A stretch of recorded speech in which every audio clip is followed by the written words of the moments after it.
Once upon a time, two friends joined forces to bring you the best in horror entertainment. Brian from the north, Tim from the south, each bringing their own unique perspective to the horror community. Movie reviews, Blu-ray releases, beer pairings, games, and more. Welcome to your new home for horror. This is Civil Gore. Hey there, everybody. Welcome to the Civil Gore Podcast. I'm your host, Tim. And this is Brian, and we have a very special show today. We have on some of our new pod friends here. Well, new, I say we've known you guys now for like a year, I think, because we followed you since day one, and it's Spooky Chicks and Horror Flicks with Emma and Allie. Hi, guys. Thank you so much for having us on. And yes, Brian, I will never forget that you guys were one of the first people to send us a message, especially like fellow people in like the horror community and that have a horror podcast, and your message like made our whole life. It was fantastic, and you were so kind, welcoming us in. And I remember sharing it with Allie and our producer like immediately, and I still reread it every once in a while, just to keep up the good vibes. So thank you. For once, my voice has done something good. Well, we're so glad to have you on, though, because we've been talking about this for a while. So it's finally glad we got our schedules synced up to be able to do this. We're so excited. We love supporting other content creators, and as you guys probably have already figured out, the podcast community is very supportive of each other. There's not a lot people aren't like cutthroat competition trying to one up each other. At least not in our circles. So we always try to support podcast. Brian does such a good job of he'll seek out these new podcasts and be like, Tim, hey, you got to listen to this, and usually he's spot on with his recommendations. So we do appreciate you guys coming on, and we're happy to help you guys out in any way we can. But we have a really fun episode today because we're going to do a movie. I don't know if I should say if I liked it or not. Maybe I should wait after we discuss it. But we're doing a movie that just came out pretty recently. Which is The First Omen, which is a prequel to The Omen, which you guys just featured on your podcast, which was a great episode. I just listened to yesterday, and we're going to go through that. We're kind of going to keep our Civil Gore format, but we kind of want to incorporate some of the Spooky Chicks flavor into it as well. So Brian, did you want to do the first chop first, or are we going to do like the kind of our intro questions first? We could actually go in and out a little bit if you want. We could do some of the questions first, because I think I want to first I want everyone to meet Emma and Allie. Because our listeners, I mean, we've talked about you on the show before. We promoted you, but want to make sure now everyone gets to hear you in case they haven't listened to you yet, so they can get a good taste of the great podcast you guys put out. Yeah, thank you guys. We're so excited. So I mean, Tim, just like you said, we're excited to talk about The First Omen, and we did just recently do the original Omen on our podcast. So this is like awesome timing, and I have so many thoughts that I can't wait to discuss with you guys. And yeah, me and Allie are just super stoked to be here. We appreciate you both. So tell us a little bit about how did you guys meet? And because Brian and I have told our origin story for like ever. Our listeners are so tired of hearing our origin story. Nobody wants to hear that. Nobody wants to hear that again. So tell me how you guys met and decided to do a podcast. So, Emma, I'm going to start. I'm going to take the lead on this one, and you can chime in. You go, girl. So technically, we met through my twin brother, Sam. Emma and Sam dated for a bit, but basically the universe was just bringing us together through like transitive theory, like A plus B equals C. So like it was God bless the broken road that led me straight to Emma, because now we've been best friends for 11 years, and I love her boyfriend, the producer. It's been amazing, and we've been through so much together, and we really balance each other out, and I don't know. Technically, she's my sister. Like we travel together, we do everything together, and it's kind of cool because I thought we were close beforehand, but this podcast has made us even closer. I didn't even know that was possible. I totally agree. I feel like we're already super, super close, and then boom, now we're closer than ever. Yeah. So when did you guys think like, what, we enjoy each other so much? I think everyone will too. So let's do a podcast. Yeah, I can take this one. So one thing I will say is Allie and I have always been incredibly spooky and into Halloween, horror movies. We're actually both of our families too are big like film buffs in general. So like not just horror, but like all kinds of films. My dad's super into sci-fi, super into horror, into really fun, really old like action movies. Allie's family pretty much exactly the same. And Yep. her two brothers, I feel like they're both very, very into like a lot of film, video games, books, all of that stuff. So we kind of have that commonality there. And then I don't even remember exactly how it started, but I was thinking like I was in a little bit of a creative rut and I felt like I do marketing as my day job and I'm marketing, no offense to these, you know, I would say more just like kind of dry tech companies like during the day and there's not as much spice or as fun. And I was really craving some like creativity. And I think I went to Allie and my boyfriend who produces our podcast and I was like, I think I want to start like a horror movie podcast because I You, love horror. And I asked Allie to be my co-host. oh, that is my Slack. You literally came to me one day and you're like, here, like, this sounds fun. Should we do this? And I was like, yeah, I'm down, sure. The next day, she came to me with a full ass business plan. Like, full, I'm not even kidding. She could have pitched this to like an actual tech company, like, and it would have flown because, like, she had her social set up already. I was like, I was okay. ready to go. Yeah, Yeah. I was born ready for this. I was stoked. Yeah, and then Ali and I told Ali too. I said like the one thing that I want us to do, and Tim, like we just talked about this a little earlier before we even started recording, but like I wanted us to keep it fun, and the goal is never to like get something out of it. It's for us to just give, like, and to put our stuff out there, have fun doing it, maybe get some cool opportunities, you know, along the way, just to watch some really cool horror films and review them with cool people like yourselves. And yeah, I just, me and Ali basically made a commitment that like we were going to be kind of all in and, you know, yeah, that's kind of the origin story for us. And it's just so, like, no, it's all good. Like, yes, we both have other like jobs that we do, but like we kind of wish this was our full-time job because it's all we actually think about because it's a passion project. Yeah. I want to put more and more into it, but I have to pay the bills. Yeah. Unfortunately, podcasting, you know, you can make money on it, but you know, it's not like definitely you can't go in with that mindset because that's just like that's just like heading for disappointment. You know, if you think you're going to make money. I mean, I think we made Tim and I probably if you just want to take like what we've made probably out of our merch store, maybe under like this is like $92 total, like historically. And we've definitely hemorrhaged more money That only over the took years. 7 years to make that $92. By Yeah. the way. Amazing. Yeah. But you know the whole thing is like you know how you said like you know you don't want to get anything out of it. But the funny thing is, which I've noticed at like podcasting, is some of the thing, and you could tell us if you feel this way too. I think some of this stuff just comes to you if you're persistent. Because like I remember, and Tim, I don't know if you remember the first movie we ever got a screener for. It was this like cheesy sci-fi horror called Other Halves. It was about this like tech. I don't know if you guys heard of I've it or heard of seen it. it. I've heard of it. It's still on Plex. It was like this company that was making this like cool dating program algorithm thing, and they sent it to us, and I was like, Tim, we got this weird link to a movie. I think. Do you think it's spam? Am I gonna get like? Is my computer get? And I'm like, so I remember I started to like I clicked the link on my phone because I didn't really want to touch the computer with it. And I'm like, oh no, this is a legit movie.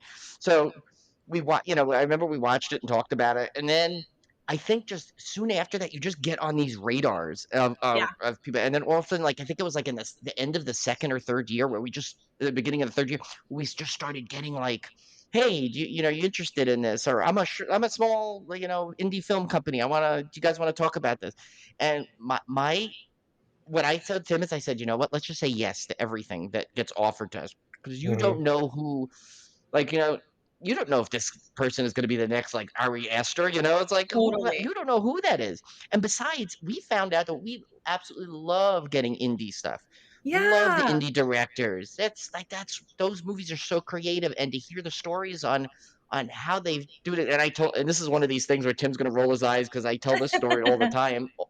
And probably the listeners are sick of it. One of the coolest stories we had on this indie director where she not only wrote, directed, starred, but made the craft service food for her indie project. Oh my All in one. gosh. Yeah, and it was actually a really good movie, and we had so much fun talking with her. And so it's like So it's like you get those kind of rewards, and then on top of it, you get to meet like the community, and like Yeah. we have some friends that we met through the podcast that are like super close now. We're so we like you mentioned you heard the Kim and Kat episode. We've known them for like I'd say like 5 years now. I've Awesome. become like legit friends with them. You guys, we love started talking to you guys when you came on. As soon as I Yeah. first saw you like guys on there, I'm like, all right, let me check this out. Okay, I'm hooked. Now I want to like that's why I wanted to reach out to you guys. I'm like, I want to just tell them like because we've heard so many podcasts where they've done 1 or 2 episodes and then give it up, and I'm like, I want to Totally. tell them how good they are. Don't like they Yeah. need Oh, to you're know how so good they sweet. are, and I love their show. So Yeah, no, that's so nice to hear. And just like in general, like we share the exact same sentiment. Like we've really enjoyed kind of like building a community, and we have had a couple of people like reach out to us kind of on the indie side, just like hoping like that we're going to watch their movie or do this or that. And it's just like so cool that someone is like looking for our feedback on something that they created. It's like it makes it feel like our voice is like really valued to them. And actually, I have to gloat a little bit about this one that we just recently got. I forget the director's name, and I'm like gonna totally botch it if I try. But Shelley Duvall is gonna be in a new horror film. She is Cool. unearthing her acting career, and let's see where I put it.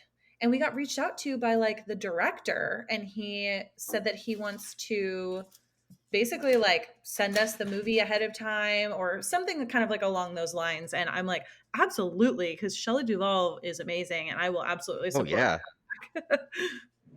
Oh Yeah. yeah, no, definitely go for that because that's that just that puts you on. Trust me, you're gonna see like once you do that, you're gonna get to the point. There was one time, and not to sound like oh ho ho, but there was one time where we couldn't keep up with it. Tim had to make a spreadsheet because they sent us like 17 screeners at once, like this Oh my different companies, gosh. and we're like, and you're just gonna get bombarded, and it's good.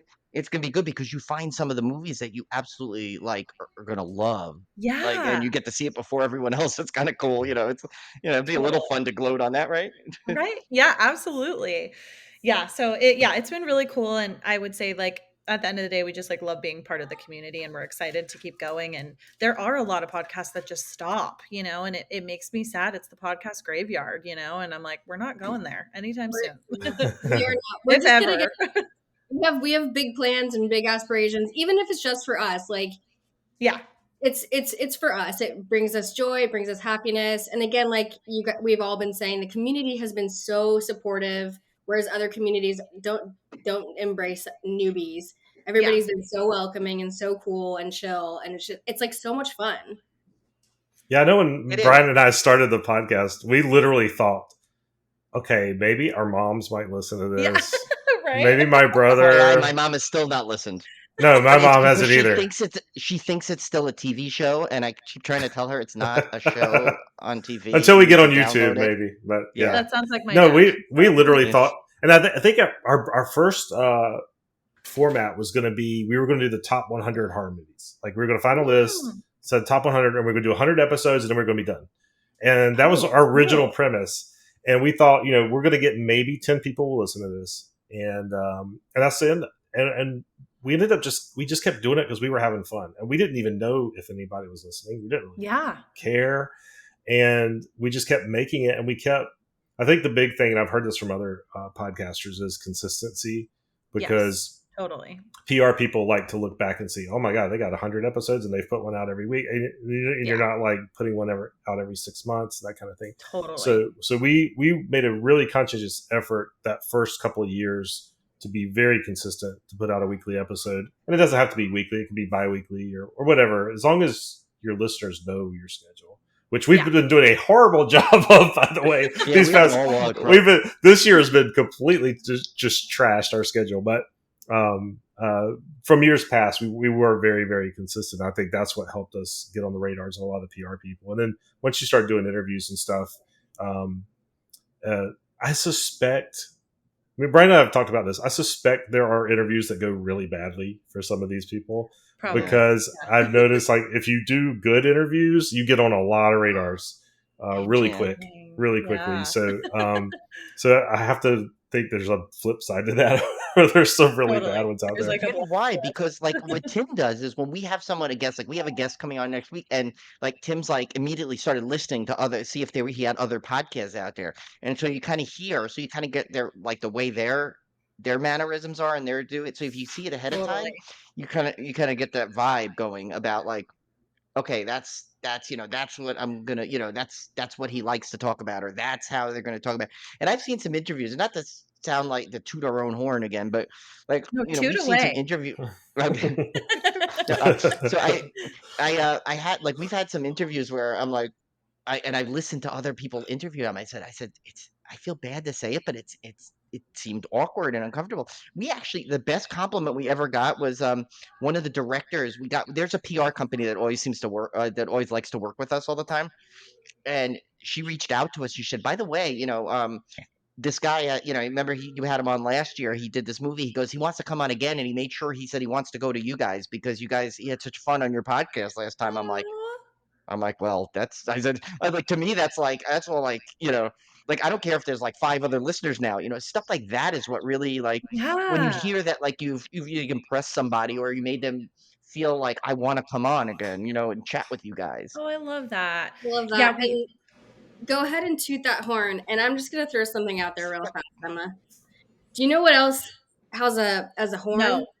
No, Allie. You're reaching. I'm not reaching. I know where this is. I know where this is going. Yeah, that's how much of a listener I am of you guys. So, listeners, you know what else has a horn that loves to be tooted is the Polar Express.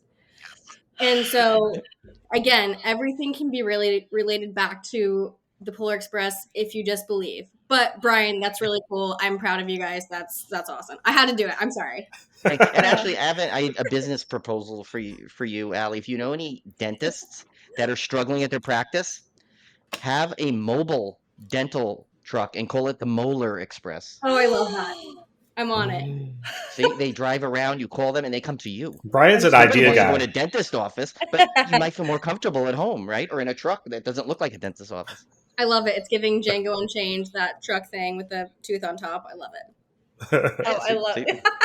You can model it after that. One other thing too that I remember, Tim told me this isn't not that Tim doesn't come up with words of wisdom all the time, because he does. He's very very intelligent. And he always talks me off the ledge when I feel like we're doing something wrong on the podcast. But he said one of the coolest things that he heard someone say, and he said, like, you know what? Look at it this way, right? Say you have like 100 listeners, right? That's small compared to like some of these like huge like podcasts that got like 100,000 listeners, right? Totally. But think of it as if you're talking to a room full of 100 people.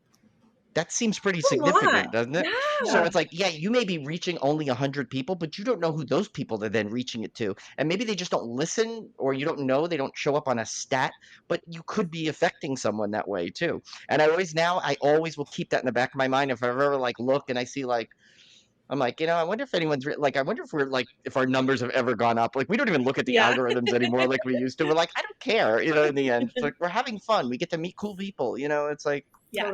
Yeah, I think you'd be surprised. I've watched a lot of videos on, podcast, beginning podcast tips and that kind of thing. And you'd really be surprised with the number of podcasts out there competing for listeners. And there's only so much time in the day that anybody can listen to podcasts. Totally. You might be surprised at how low the listener count would be to still be considered a very successful podcast, because a lot of podcasts don't get out of that range that me and Brian thought we would be in, where it's like 10 people listening. So it might be actually lower than you actually expect. And I've always, what Brian was talking about, like speaking to a room full of people, I saw that on one of those videos, and it really made me think. And you've heard musicians and stuff say that as well. Like, if I'm playing for 5 people, I'm going to put on the best damn show I've ever put on for those 5 people, because it matters to them. That's so true. So I kind of try to keep that in mind as well. But we don't, like Brian said, I don't worry about listener numbers at all. The only time they ever really come into play is if you're wanting to do advertising, which we've never really wanted to do anyway. So it's like, whatever. I don't care. We'll occasionally get interview opportunities where they want to know our subscriber Well, numbers.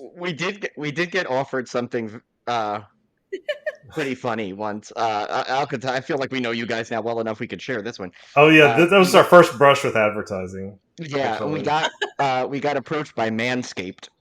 I don't know if you've seen those ads. My friend works for them. Oh, really? He does well, the I'm not ads. gonna badmouth them. No, Yeah, but so what's funny is no. But they're fine. But what is funny? So they sent us this thing. They're like, "Are you interested?" And I'm like, "Yeah, why not? Whatever."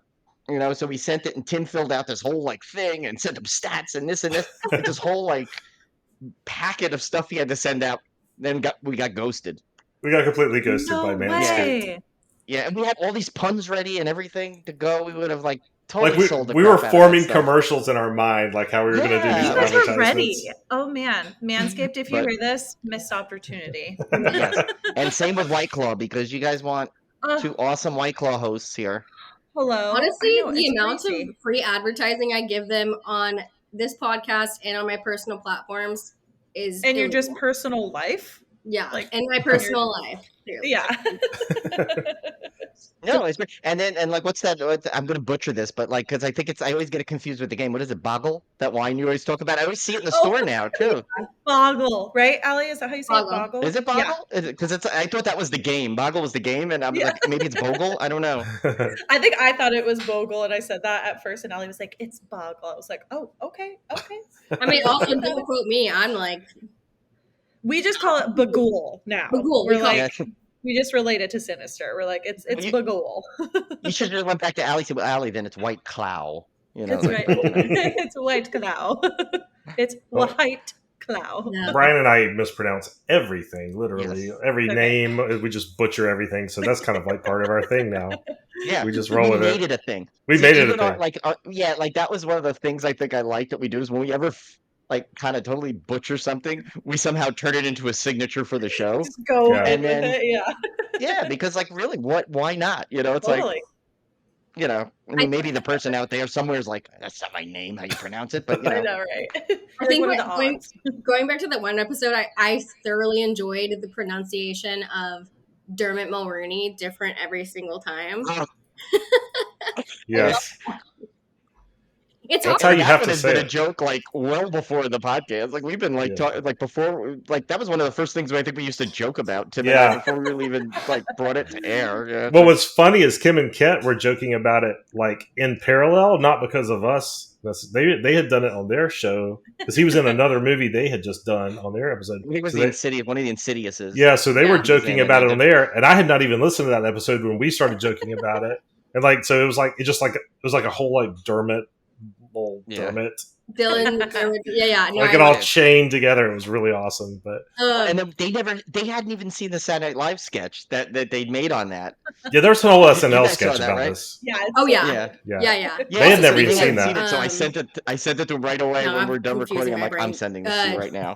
Dermot Mulroney, we met him. That's great. And he was the nicest guy. Angel. And he was an angel, yes. So like huge. Oh, that's awesome. Yeah, he was. We were at a Creep IE con. Oh, I want to ask you guys about that. Actually, when you're done with this story, I'm sorry. Oh, there's not much to the story. We were in line, and he spent like 15 minutes. He had a full ass line behind us, and he spent like 15 minutes. He basically gave my mom a free cameo. He like shouted out my mom, like took a video. Wow, that's awesome. Yeah, no, sweetest guy ever. Also super hot still. So still a fox. Absolutely. Well, because I wanted to ask you about that creep icon. Because first of all, I keep calling it Creepy Con anyway. No, I know there's a dot in there. We do too. But I saw the new one. I want to go to that one that's in the fall. It's got a great guest list. I'm trying to convince Tim to fly out for it because. Do it. Do it, Tim. We didn't get to go to our normal horror con. We usually go to this one New Jersey horror con, and that's a story we still have not yet. We still have not told the story. We're still a little furious about that whole thing, but that's a story for another day. I don't want to bore you guys with it, but so we haven't been to a con in a while, and I saw that one. I'm like, every day there's like a new awesome guest of people that most of them I haven't met yet. Yeah. So you meet a lot of people at these cons. I want to go to this one. So, are you guys going to this one in the fall or? I don't know if we're going to that one. I forget exactly when it is. The fall gets super busy for me specifically because I I think it's have like three. September 18th or something like that, I Yeah, think. I have three best friends all getting married and having bachelorettes this year, and it's all destination. So Oh my God. they decided to do all of this to me. So I Yeah, forget which. you need to get that sponsor quick then for the podcast. Yeah. Right, right. I'm like, come on, So, guys. bye, Emma. I'm gonna go. Yeah. I'm not going to the wedding. Allie, you just go. Allie can go and she can represent. But I will say, Brian, we can talk more about this too offline if you want to know like the differences. But I would say like our favorite con, which I was going to talk about a little bit during like our first chop, but Yeah. We can. Well, we can, Yeah, yeah. but we're going to Midsummer yeah. Because Scream, and that is I know like that's another one I want to go the to. con. Like if you're I've gonna go heard to good one, things about that one. yeah, Creep It's in IE Long is not. Beach. Yeah, it's in Long Beach. And Creep IE is not bad by any means. It's very much like actually one of our friends, the Ghoul Daddies, we'll shout them out on here. They told us that they really like Midsummer Scream a little bit better because it's more like more community. There's a lot of booths, a lot of small businesses, a lot of people like us walking around, you know, with their podcasts, whatnot. Where Creep IE does have that, and I think they're getting more every year, but they're very, very big on like the guests that come, which is not a bad thing, but it's just like it takes up a lot of room of the actual like con grounds, and it's also very expensive. I don't even want to tell you how much Ali and I spent to take a picture with Matthew Lillard and Skeet Ulrich. But it was worth it. You got to do it at least once. You got to take a celeb photo at least once. But we have the hot tips and tricks for meeting your favorite celebs, and we can talk about that. Yeah. Both are good for like different reasons. Yeah, we like them both for different reasons. Yeah, exactly. But if you guys were going to pick one, yeah, I feel like Midsummer Scream is like the one. I mean, eventually I want to go to all the cons. Like I want to go to the one in New Jersey, like, or the ones in Florida that are happening soon. Yeah, like, Tim, we come to you next time. Yeah. Wait till the New Jersey one goes back to the Showboat because that was part of its charm. It was at the old Showboat Casino. How cool. And that alone made it kind of fun because it just, you had this like Showboat Casino, like every time we're there, like they change it. Like literally, like the con used to be on where the casino floor was. Then they made another event space. They moved the con there, and in its place, they put where the casino was. There's like a go-kart track and a giant arcade and a boxing ring. And there used to be this cool little arcade that Tim and I went to, but then they took that away and made this big fancy arcade. But then they have like, then last year, the last time we went, they added these weird vending machines, like a pizza vending machine, a cotton candy machine, a ramen vending machine. Ooh. It's such a weird none of place. it worked. It was just there, and it was all like empty and like, and it's like the wing of the Showboat has like housing in it. Like they like the one tower we have that we had the one year. Remember that we had to walk you have to walk so far. Now at least the next year they fixed it so like the people living there will take that whole tower and then you get the other tower. At least you go up there so you're not constantly walking all the way to the end of the It's property. it's bizarre. It's like visiting an abandoned casino and you never know what you're gonna like. There's like a random one of those fortune telling machines like just sitting in the lobby. Yeah, it was always so weird. I'm what down. Are those Zoltan? It's like the Zoltan guy. It was a Zoltan guy. It was him. No, it was. It was like a fake Zoltan. It was like, remember, it was like Zartan or something. Yeah, it was like Zartan. It wasn't like Zoltan. It was like his brother or something, like his cousin. Yeah, and it looked like they like actually pasted the beard on like after the fact. Like they got some totally generic fortune teller guy, and it was like. The Showboat's charm was its weirdness. Yeah. So, you can. Yeah. Allie's like, I'm in. Schedule me for that too. Thank you. Yeah. Oh, and the best part, the thing is, you get there's a lot of drinking around there, which is great because it connects to the hard. Well, actually, they blocked the connection. You have to walk outside now, but the Hard Rock Casino is right next to it. Oh. So you can either go around and the one time Tim got. Tim was so drunk that he picked a fight with a Lionel Richie standee. He hates when we tell that story, but it's funny. I got a good story out of it. Yeah. Yes, and I can tell you plenty of stories about me when I've had a little too much. Even at cons. Meanwhile, I just fall and trip, and there's no alcohol yet at that point. I just my thing. Yeah, Brian doesn't need alcohol to stumble across a hotel lobby. No, I have the all-time story, which maybe I'll tell off air because I think on air has heard it enough. Yeah, I'll they tell you guys that it. later. The famous bathroom story. That one's a winner. But so Yeah, before we get to our first chop, like what have you guys like? What's been your biggest challenges with running a podcast? I'm just interested.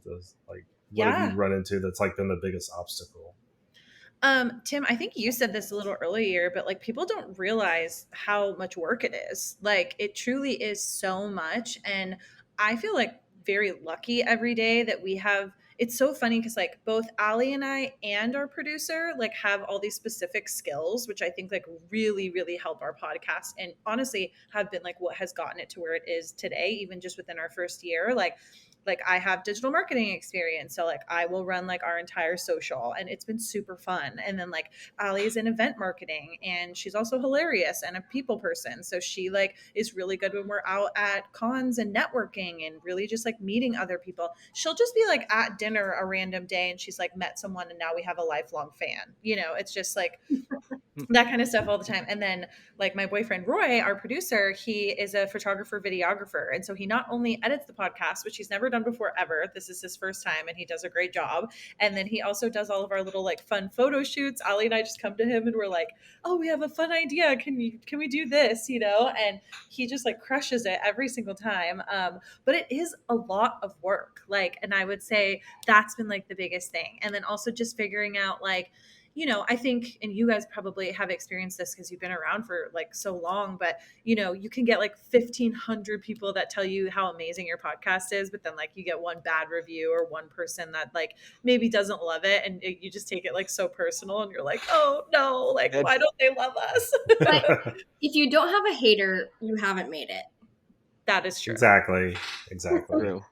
Yeah, I remember at one point we used to like ask for, hey everyone, you know, if you like us, give us a review at the end. We stopped doing that because nobody was reviewing it. So we had like a total of 10 reviews, and like admittedly most of them like knew us already, so they kind of gave us a good 5-star review. Yeah. But then when we started getting ones we didn't know, I'm like, oh, I don't know that person, Tim. We just got to find. But then someone snuck in, didn't even tell us why, but they must have given us like a 1-star because it dropped from 5.0 to like 4.6 with one more review, and I'm like, who is that? You know, at least like show your face. Tell us why you don't like us. I know. I want to know. We got one recently that I still can't stop thinking about because I'm so hard on us. But I'm like, this is more a personal thing. They basically told us that me and Ali are airheads and that we don't know at all what we're talking about, which is funny because you guys hear our podcast and it's very, very thorough and we do a lot of research and we always have like facts that we've like looked up and researched. And I'm like, how can you say we don't know what we're talking about when we're literally reiterating information that you can find yourself on the internet? Like it's just it's funny. You know, I've reached out and told you this all the time. Is you guys are picking like movies that like everyone has reviewed, and there's some true classics in there. Yeah. And sometimes you find that those are the hardest because like what can you find to say that someone hasn't said yet? Totally. And you guys have done an amazing job, I think, of Thank finding you. ways to give like, you know, new looks at it, you know, from like you know, like I mean, I could just tell you guys are definitely younger than Tim and I. So you know, like we were like some of these movies, you're like, oh, I just saw this now, and like, yeah, we saw that in the theater, like when we were like 13, and we snuck in. But like, you know, it's like, so like, but I mean, it really is like, I mean, like, and I'm not just saying that. You guys doing such an amazing job on those. Like when you did Carrie, like who hasn't seen Carrie and reviewed it? Yeah. And you guys still made it super interesting and super fun to listen to. So whoever told you the airheads like that, you know what, like, then they're obviously, you know what, you're not for them. Yeah. They're not for you, and they don't deserve to listen to you because you guys provide a lot of entertainment. No, that, to be quite honest, that's one of the things I like about your podcast is because, well, like if you watch The Omen for the first time, you've never seen it before or whatever movie it is. I love hearing your thoughts on somebody who is new to it and has not seen it before. Because like Brian has said, everybody in the world that thinks they're a horror expert has seen The Omen. They know everything about The Omen. And I would much rather hear somebody's first impressions of that movie than to hear some guy who's seen it 100 times and knows every little trivia. And I don't care. Like, and you know, Brian and I will tell you, we've shied away from doing a lot of big films because we're like, I don't know what else to say about this movie. Yeah. Like everybody's already talked about it, but I think you guys do such a wonderful job of bringing like this freshness to it. That's honestly one of the main reasons I like your podcast is because you have that point of view that not a lot of podcasts do. A lot of podcasts are going to come on there and talk about The Omen, and they're going to tell you The same stuff. Same thing you've heard from 100 different people about The Omen that have seen it 50 times. Yeah. I like hearing people's first impressions. It's the same reason I watch horror movies with my daughter. She's 14, and she loves horror. And it's so much fun to watch these movies through her eyes because we watched the Texas Chainsaw Massacre. And here I'm going, this is one of my favorite horror movies of all time. Yeah. Like, I can't wait to show it to her. She's finally old enough that she can take it. She watches it and she goes, well, that was boring. And I was like, you know what? And it didn't upset me because I was like, I've never heard anybody tell me the Texas Chainsaw Massacre was you're boring. like different perspective. And I was like, and she wasn't like being like completely dismissive. She told me why she didn't like, and I realized, I was like, from her point of view, I can kind of see where she's coming from. Like, it is a little slow paced. The kill count's not really there. And it was interesting to see it from another perspective of somebody that was coming at it completely new, had no idea what she was getting into. And she comes away with it. And I am expecting it's going to be like every other horror fan. They're going to be like, oh, this is the best movie of all time. She was like, nope, this, I don't know what you're talking about, Dad. This sucks. And it was on. I thought it was interesting. It was enlightening. I love that. You're teaching her. You're teaching her horror at a good age. Yeah.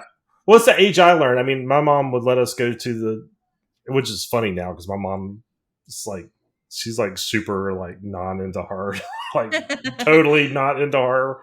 But back then, when my brother and I were growing up, she would let us rent literally anything.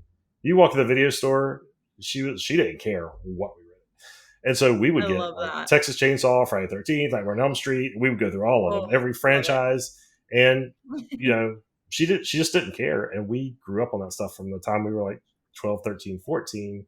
So I knew my daughter could handle it because I handled it at that age and I loved it. And so, obviously there's certain films I still won't show her, obviously, that are, a little more adult. There's a line. Like the gore and the violence doesn't bother me, but I try to stay away from the more adult sexual type stuff at that age. But other than that, I mean, we watched the whole Final Destination series. We watched all of the Friday 13th. So she's really been, she absolutely loves it. She won't watch a movie with me unless it's horror, period. Oh, I love her. That's like a little Emma and Allie. Yes, that's what she's. And my son's the same way. He's not quite as big into it, but yeah, she's definitely my horror. We had to go. A couple weekends ago, we had to go to the mall and buy matching horror movie watching shirts. That's what she. Oh, that's awesome. That's what she demanded. I didn't even know that story. So she got a gosh, what'd she get? Scream, maybe. I don't know if it was Scream or something. I got a Sleepaway Camp shirt. You saw that one, Brian. We love Sleepaway Camp. Love Sleepaway Camp. Also, shout out to you guys met Felissa Rose, right? At one of those. We did. Isn't she the best? She's the best. Fantastic. Like, we love her. She is so good. She's a mainstay at that New Jersey HorrorCon. Like, she doesn't even like. We've never been to one where she wasn't at it. And like I always tease her when we go up to there because she remembers us, and I'm like, look, it's the belle of the ball, and she goes, yes, of course, and then she'll like come over, give us a big hug and everything, and she's like, by far one of the best horror ambassadors like out there for like fans. It's like she's just unbelievable. She's so sweet. And that was actually, I remember we actually, I was so nervous, but like that was when it was like up until that point, I think we had like 2 guests on ever. And I remember I sent her a tweet, like expecting it to be like, lost in oblivion. Totally. And I'm like, hey, because we had met her once and we're like, hey, if you want to come on if you want to come on the show, just let us know. Ha ha. And I'm like, all right, Tim, I threw it out there. And then like within like 10 minutes, she's like, yeah, let's do it. And I'm like, and then we were like freaking out, like, what? She wants to come on our show? And we had but she did. She was a sweetheart. Oh, and she came on and she was just absolutely as amazing as she is, like in person. Yes. She was on the show. She was like saying how much she like just loved coming on and all this stuff. And that's another thing I was gonna say. Like, if you see someone like someone you want on that show, don't ever be afraid to ask. They get asked all the time. Yeah. And a lot of times they'll say yes because like, most of that for them, it's just as fun, to come on and talk about their career. And that's free publicity for them. They usually got some project going on. It's free marketing. So a lot of them will come on that you might. Brian and I've gotten guests we never in a million years would have thought. would have come on, but Yeah, like in fact, like we had like remember when I think this was the funniest. We got one of the production companies that sent us a thing and they said, "Hey, this new movie's coming out. You wanna have the cast on, and I'm like, and this at that point we've usually have like one or two people tops on this, and they're like, we're gonna send like six people on. Are you okay with that? And I'm like, we're like, yeah, well, more the merrier. And one of them was Eric Roberts, and I'm like, Oh my Tim, I said, do you see this? I said, did I read that correctly, or is he just like in? And they're like, no, he's in it. Not only did he come on, but he actually told us. He said like he was filming that Righteous Gemstone show at the time. yeah. He's like, oh, I told them I was coming on this show, and I'm like, I said what? And he even talked to Tim like for like 10 minutes after about his like screensaver thing or his background, right? Your yeah, background, yeah, your Zoom like my background. Zoom. He like really liked my Zoom background. I was like, where'd you get that Zoom background? And I'm like, is this really happening right now? Oh This is my so weird. gosh. I So love you that. never know. You Yeah, never we know. actually did kind of say to her when we met her, we were like, we'd love to have you on the podcast. And she was like, oh my gosh, absolutely. Like we haven't done it yet because we haven't had Follow any up with her. yeah, we haven't had any guests on. Maybe we have you guys on first as like a practice round. Yeah, if yeah, well, I mean, anything we could do to help because as Yeah. far as I know, it's like I want to see yours podcast succeed like to the highest level because you know what it is too. You could just tell you have the right attitude for it. Like you love what you're doing. You love the thing. Love talking about horror. You love talking to each other. That's appealing, and that's what that's why it's like it's like you guys deserve to have this like immense success, and I hope like you just keep going. Okay, All of us do. I'm saying it right now. I am now. You guys are officially our fairy god brothers. Yes. I like it. Putting it I'll out take there, it. I like it. It's, and we'll stick you guys on the haters if we get another review. Definitely. Yes. Oh yes, definitely. That'll come through Big Brothers. Yes, for sure. Yeah. yes, you say the word, we'll be in there. So I guess we could this one we'll go on to our first chap, which is kind of like you kind of have that thing where that's why I wrote like the Oh, little Brian, we tidbits gotta there, play so you're this. like, We gotta play the sound effect. oh my Ooh. god, I We almost got forgot. a. See, I'm used to the old thing. I know we the got a old format. soundboard now. We have to do Yeah. our first chop. There we go. All Oh, right. I So love it. Love that. so you guys do like roses and thorns, which is great. Do we want to do like a rose and thorn format for this? Of course, all mine are roses, so I don't know if it'll work. Yeah, I but- don't really have it. I don't have a thorn, and I have a bonus rose that we're getting to chat with you guys. All right, we're just gonna do like, we're just gonna do a bouquet of roses then for you guys. Yeah. Oh, I love Um, that. So if our listeners know, but in case any of your listeners are listening and haven't heard our podcast, we do our first chop, which is basically we used to do horror news of the week, and we would all the latest horror news we would say during this time. And we got to the point where like, you know what, this doesn't really make the podcast evergreen because now when you listen back, it's like news from 10 years ago or whatever. So it's stuff we were seeing on social media and sharing it. So why are we going to also talk about Yeah, it? why- Unless it was something major, Yeah. where like a good discussion could come from it. Yeah. Like we're like, why are we just repeating what we just shared? So we kind of changed it more into kind of a format like you guys have, where it's more like let's just tell some like stuff that we've been doing recently that ties into horror, mainly movies we've seen recently that we Yeah. really liked or that we really hated or that kind of thing. And that's what kind of the first chop became. But why don't you guys kick it off? Like what's some things you've been doing, watching recently that you can talk about?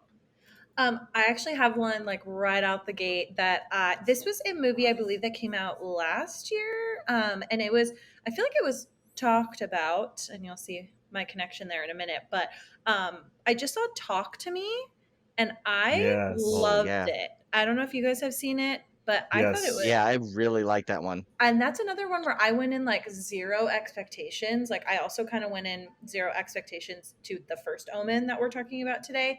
And yeah, for Talk to Me, I was like, oh my gosh, I love this. I love that it was like Australian and that the two brothers, I think that like directed or created it, were like approached by US production companies to do like a US version. And they were basically like, no, love that. And Yes, thank God. Oh my Yeah, God, I know, hate when right? they take. Oh I'm like, it's already great. Why don't we have to change it? Let's not change it. yeah, why do we need another like thing and you're gonna make it PG? You're gonna make it even more PG-13, which is not a bad thing if you have a good story, but they're gonna make it so that like for the audiences more than to go just to get more people in than actually make a quality film. So Exactly. sorry, soapbox. I'm jumping off. Oh no. You're good. That was like one of my big ones. And then I think we mentioned it a little earlier too, but we're so excited to go to Midsummer Scream at the end of July. And we also just have like a couple fun things just kind of coming up. We are going to be launching some merch soon. So very excited for that, and an actual website. So that'll be really cool too. So yeah, those are kind of like the new things happening for us. Lots of roses, lots of fun stuff coming down the pipe. Allie, what about you, my girl? I mean, like a lot of like the same stuff, obviously. The same. I haven't seen Talk to Me though, so I'll have to check that out. I meant to text you, Allie, but you would love it. It's really good. It's very different. I loved it. Obviously, just like Emma said, super excited for Midsummer Scream. You guys should both go, but like, I do want to go to that. Like I like it's just this summer. It's like I literally like all of July. I pretty much was like. I haven't even told Tim yet. Like I don't even know when we're gonna record in there. We're gonna have to like pick 1 week and record like 7 episodes because like I have a Vegas trip with my high school friends. I have like a trip. I'm tagging along with my wife on her school trip. She's got a trip for work that she's doing. Some like in St. Louis and Kansas City area. We have family coming in, so it's like July is like boom, boom, boom, boom, boom. And so it's like, but otherwise, I would like totally. I definitely that's one of those cons that's been on my radar forever. Yeah. So well, you'll see. We'll FaceTime you if you can't make it. Yeah. Oh, you should. That'd be awesome. I would have liked to. Yeah. But other than that, obviously, extremely excited about that and just all the cool stuff that Emma just mentioned as well. I also just rewatched the movie May. Have you guys seen May? Yeah, I watched that just for the first time for this last horror movie challenge we did. It was the first time I've seen it. Yeah, you guys have to do that this October. Oh yeah, you need to do part of our. You got to do our horror challenge. It's very it's unique. Super. So I don't know if you. So it's like how most of the time they'll give you like it's 31 movies in 31 days. But what we do is we do a point system. So basically there's categories, but like we have more than 31 categories. We sometimes have to have like 55 categories. So you have to find movies that will matter, like cover a couple of categories, and you get points, and the total of points add up to 1031. As a little like pun there.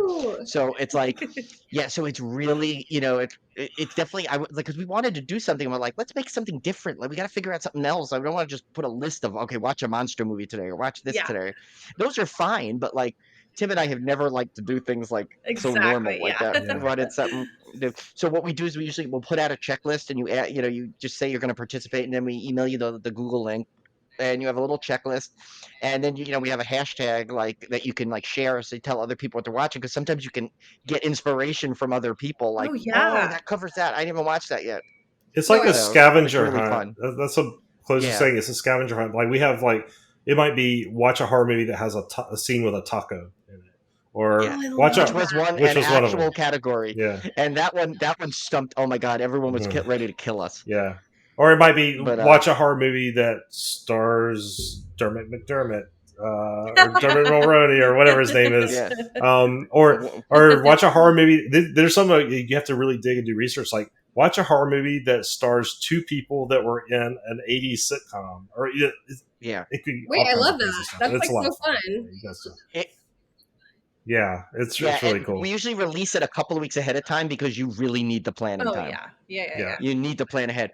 Because the only rule is you can watch it as long as you finish. You can't watch more than 31 movies, and you have to go from October 1st to October 31st. Like I think last year, what was it? There was one we had one. It was really tricky. It was what was it called? Decades, I think. Like it was like Decay ED. Yeah. You had to watch a movie with 5 movies, and they counted each as one, but it was only one category. But you had to watch, like, say, Felissa Rose. You had to watch something she did in the 80s, 90s.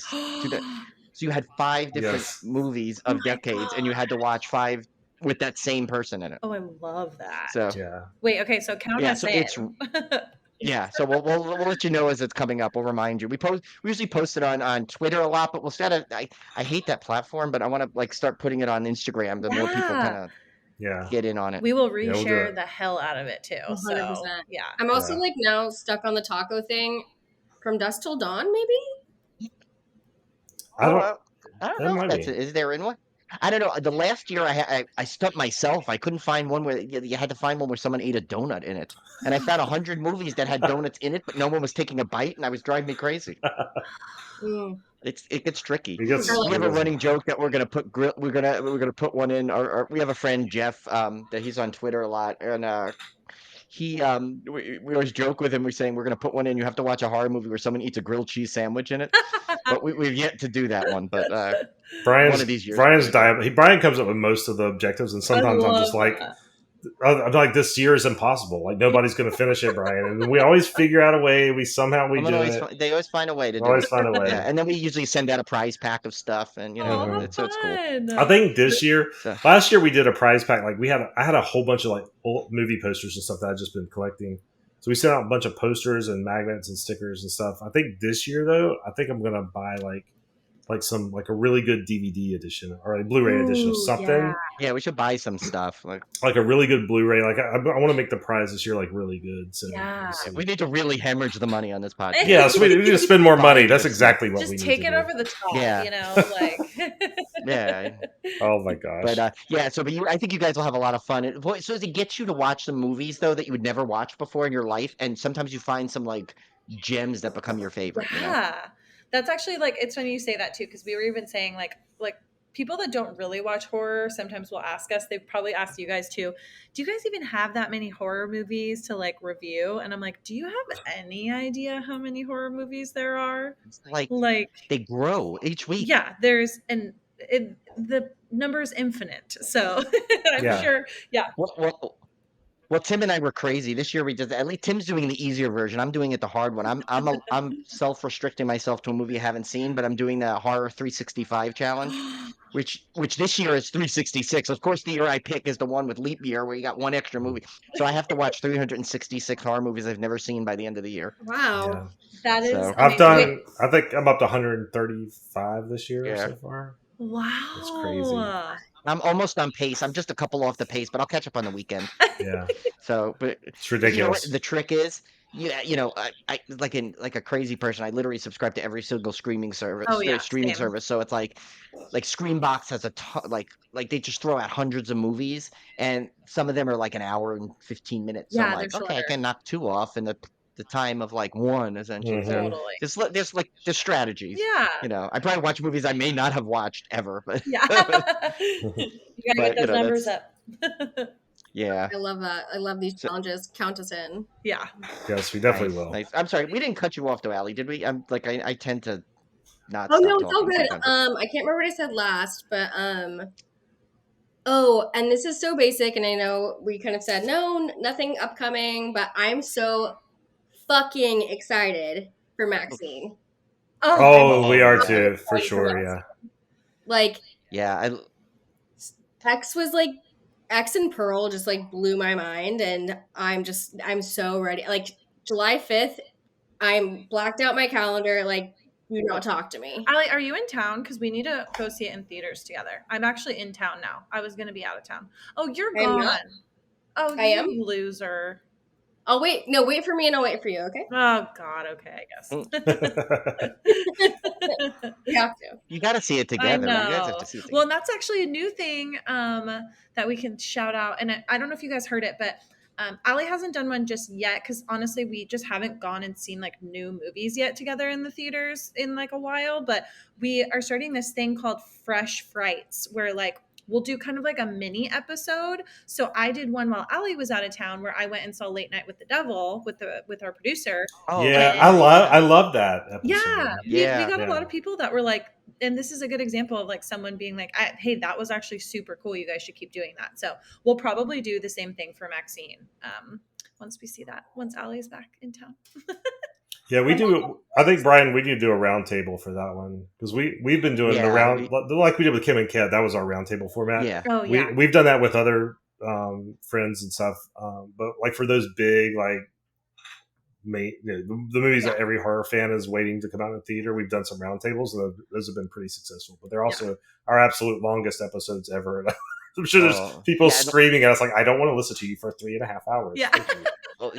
The longest one was that chainsaw where we did a chainsaw. Oh my God. Fangoria chainsaw preview. I think it was close to 4 hours. It was 4 hours. Oh, I was like, Lord. And I was in New York. It was 1 a.m. by the time I was done. We were done in New York because I was living in New York then. So Tim and I were struggling. I get Jeff's on the East Coast. I think Emily was the only one that was okay because she was in California time. But we had like our whole it was like I was like, oh my God, these people are gonna kill me. And the funniest thing is with all that, I still left out a category. Remember, I missed one and that whole thing. Those are fun though. Yeah, those are definitely fun. Yeah, we definitely do some roundtables if you guys want to come back on. We'll do like a roundtable for stuff like that. We'll pick like fun movies like that. Wait, so what are your first chops? Oh yeah, Tim, do you want to go first or? Yeah, so I just picked like I said, I've been doing the horror movie challenge, so I've been watching like 100 some. I've been watching like 6 to 10 movies a week, which is crazy. But so I just picked 3 that I watched recently that I thought I would talk about. The first one was Infested. This one's on Shudder. I don't know if you guys have seen it yet. It's a French spider movie, and not the spiders aren't. Well, I guess the spiders are French. Well, the spiders aren't originally French. Well, they're wearing little berets. Yeah. Do you know? Do they have baguettes? French spider. They're not French spiders. They're spiders in France. I should clarify. There we go. Well, we got a Parisian shark movie, so why can't we have a French spider? But it's a spider movie made in France, I should say. And I am not afraid of spiders at all. Like spider movies, arachnophobia does not bother me at all. Yeah. My wife is terrified of them, but I don't care. I see a spider, it doesn't bother me at all. So I went into this one expecting not to be really affected one way or the other. But I will say it's so well done.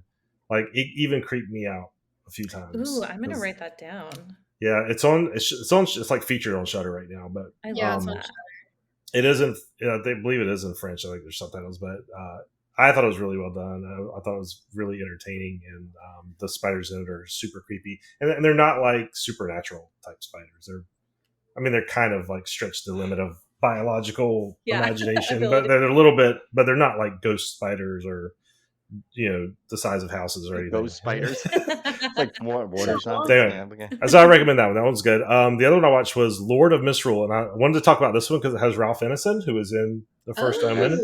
And which I know that's got it. You guys must have loved seeing him in First Omen because I know how you like us are big fans of the Witch. So. I love Ralph Ineson to death, and we got a screener for Lords of Misrule, and I was like, Brian, can we get Ralph Ineson on the show because that would be freaking amazing. And what happened with that? Did we ever? We never got close to Lord Ineson, but anyway. So in the Lord of Misrule,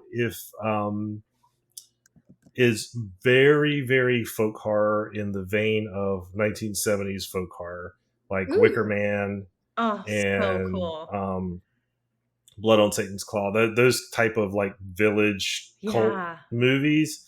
It is basically a modern take on that. Cool. It is pretty slow burn, but Ralph Ineson's amazing in it as he is in everything, and so I highly recommend that one because it was so Wicker Man-ish, like it was very in that lane, and I love that stuff. And there's what is that documentary, Brian, that came out about folk horror?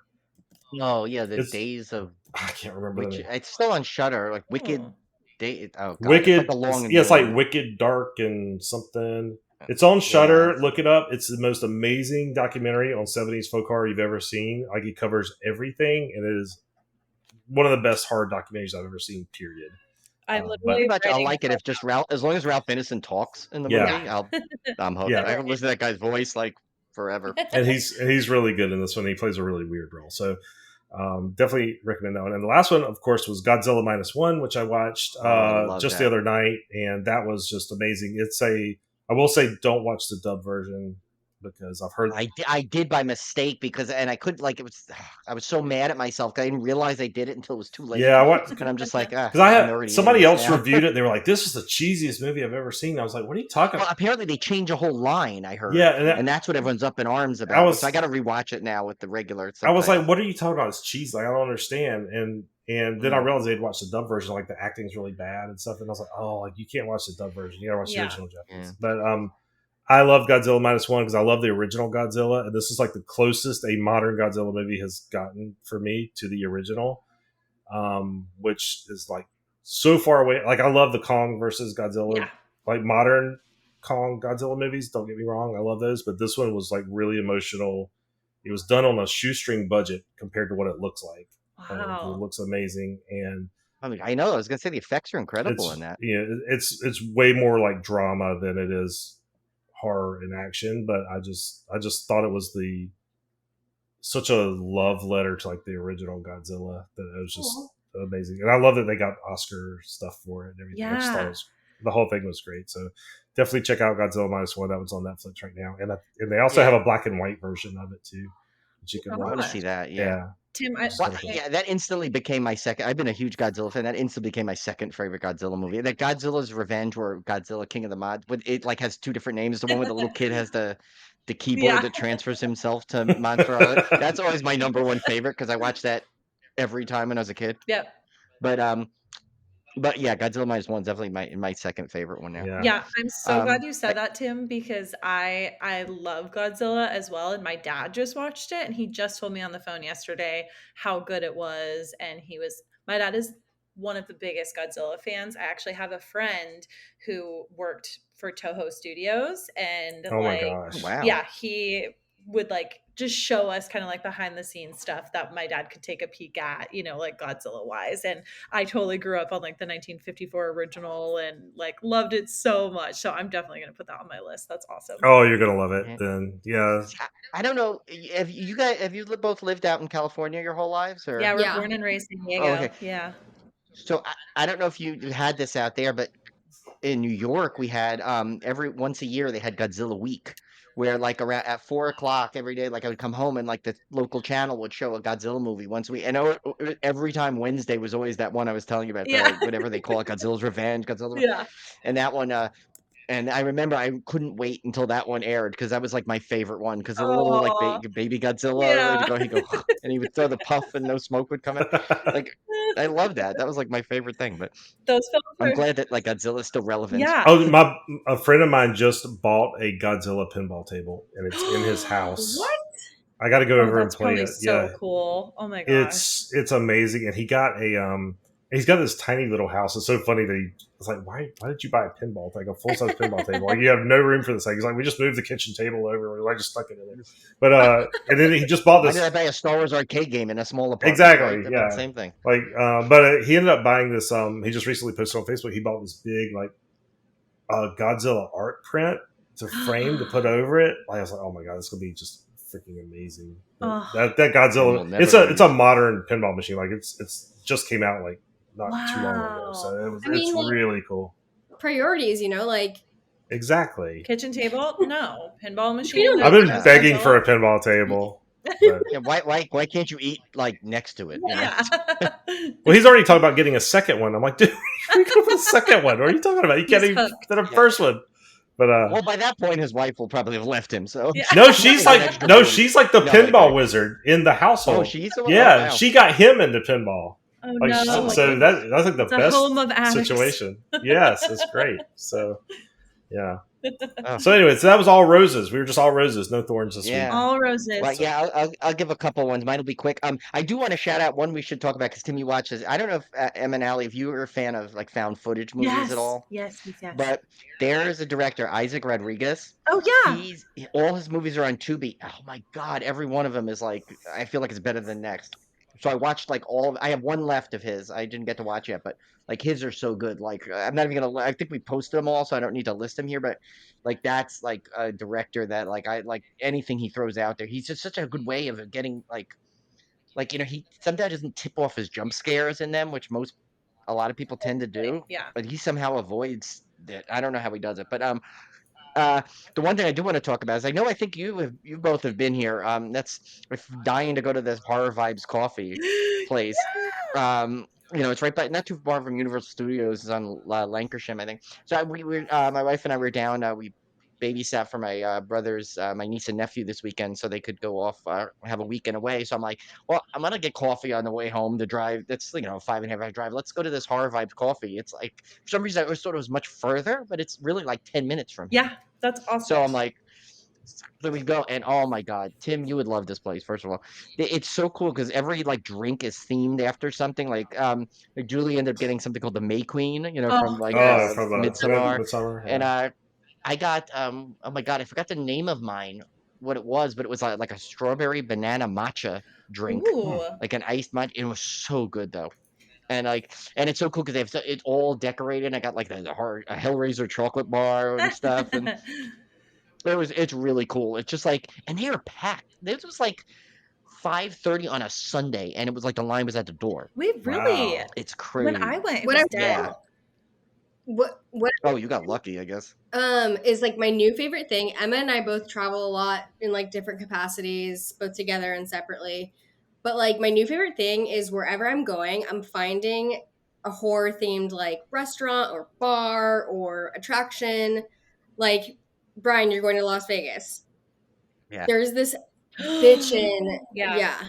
There's this bitchin' pizza place like right off the strip called Sliced, and it has delicious. I saw that. I haven't. Yeah, I want to go there. It's so good, and it's like right there. But it's like it's really cool and has all these installations and stuff. And I hear they are putting in a bar. I don't know. I was just there for the pizza. The booze would have been cool too, but it was really cool. So just like finding those local places wherever you are that's like a horror themed thing is like my new jam. Yeah.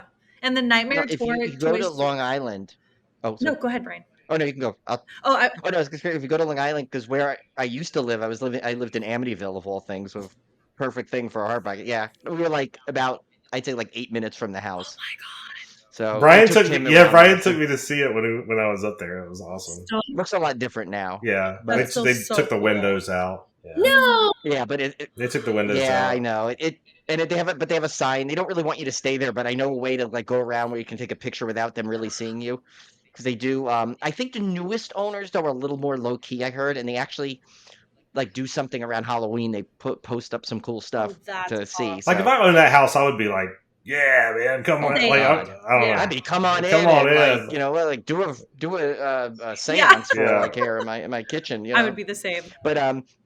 But yeah, so it's cool. But anyway, so in Amityville, right next to it is a town called Farmingdale, and they just opened up about a year ago. This place called the Haunted Hamburger, where it's a horror themed like burger restaurant year round.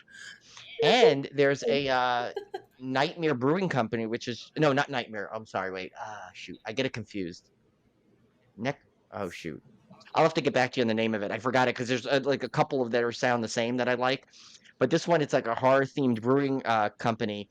They're gluten free, which is interesting, but they're all horror themed inside. They actually had Felissa Rose host something there at one point. I was already gone by that point, of course. I missed it, but yeah, they do like I think they do like Last Drive-In, like Joe Bob. They'll do like Joe Bob nights, and it's like a whole bunch of horror themed like paint and sips and stuff. So that's in Long Island. So that's like not that you're gonna go to like New York. You're gonna want to go to New York City, of course, but you can. What's it, Emma or Allie? Which was one that went to New York and was getting the hot dogs? And I told you guys to go to like this other place, like Walters. I think we both went to New York recently, so it's I don't know. Yeah. Oh, I think it was me. I went, and I think we went. Oh, you did? I can't remember. I think I had a little bit too much wine to drink, so I can't remember where we landed. But I did appreciate the message either way. Okay, yeah, because I'm always someone to tell you where to find a good hot dog. That's definitely a skill of mine. But and they're speaking of the horror thing. You mentioned Vegas before. You saw they're building that year-round Halloween Horror Nights thing over at that Area 15 thing, which will be cool. Yeah, so cool. Yeah, speaking of definitely excited for that. Horror Nights, we are hoping to go. We need to reach out to their like PR team and see if we could maybe get invited or something. But Universal is very tough. Yeah, it's hard. I'm not saying don't try it. I just know because the way Tim and I met was through another podcast, like actually a theme park podcast, and they've been around for like 16 years and have like had events all over the place, and they have yet to have something Universal I think they got some kind of invited, but we do follow she's a blogger that does like a lot of Universal Orlando stuff. But I think they look for mostly theme park people. Totally. Yeah. To go, but which you should try. I don't know how Hollywood is actually. This is Orlando. Orlando's I think tougher. Hollywood may be a little easier to get something. But let me know if you do that because I know we're trying to plan to go there this year. I want to do that and a scary farm this year is my Oh goal. yeah. Super fun. So I'll let you know when we're going, if you guys are going around the same time. So I think we're gonna go either way, like whether we get passes from them or not. Yeah. Probably we're gonna, err on the side of probably not getting them. So we're definitely gonna go. So we'll let you know what dates we pick. And don't like, definitely don't get disheartened, because as many times as I telling you all these success things, there's so many times we've like had empty, like I've emailed and never heard back from things. Yeah. No, all good. So it's hard. Like those places, because they get hit up by so many people. Totally. The funniest thing is, at one point, Tim and I, before we did the podcast, we both had like little theme park like sites and things that we did, and somehow I'm still on, of all things, the Dollywood media list, and I keep getting invited to media day for that every week, every year for the past like 15, 16 years. Dollywood is my favorite place on earth. I love Dollywood. Because we're thinking of taking the kids this summer, like summer. We were thinking of taking them because they've never seen the mountains ever.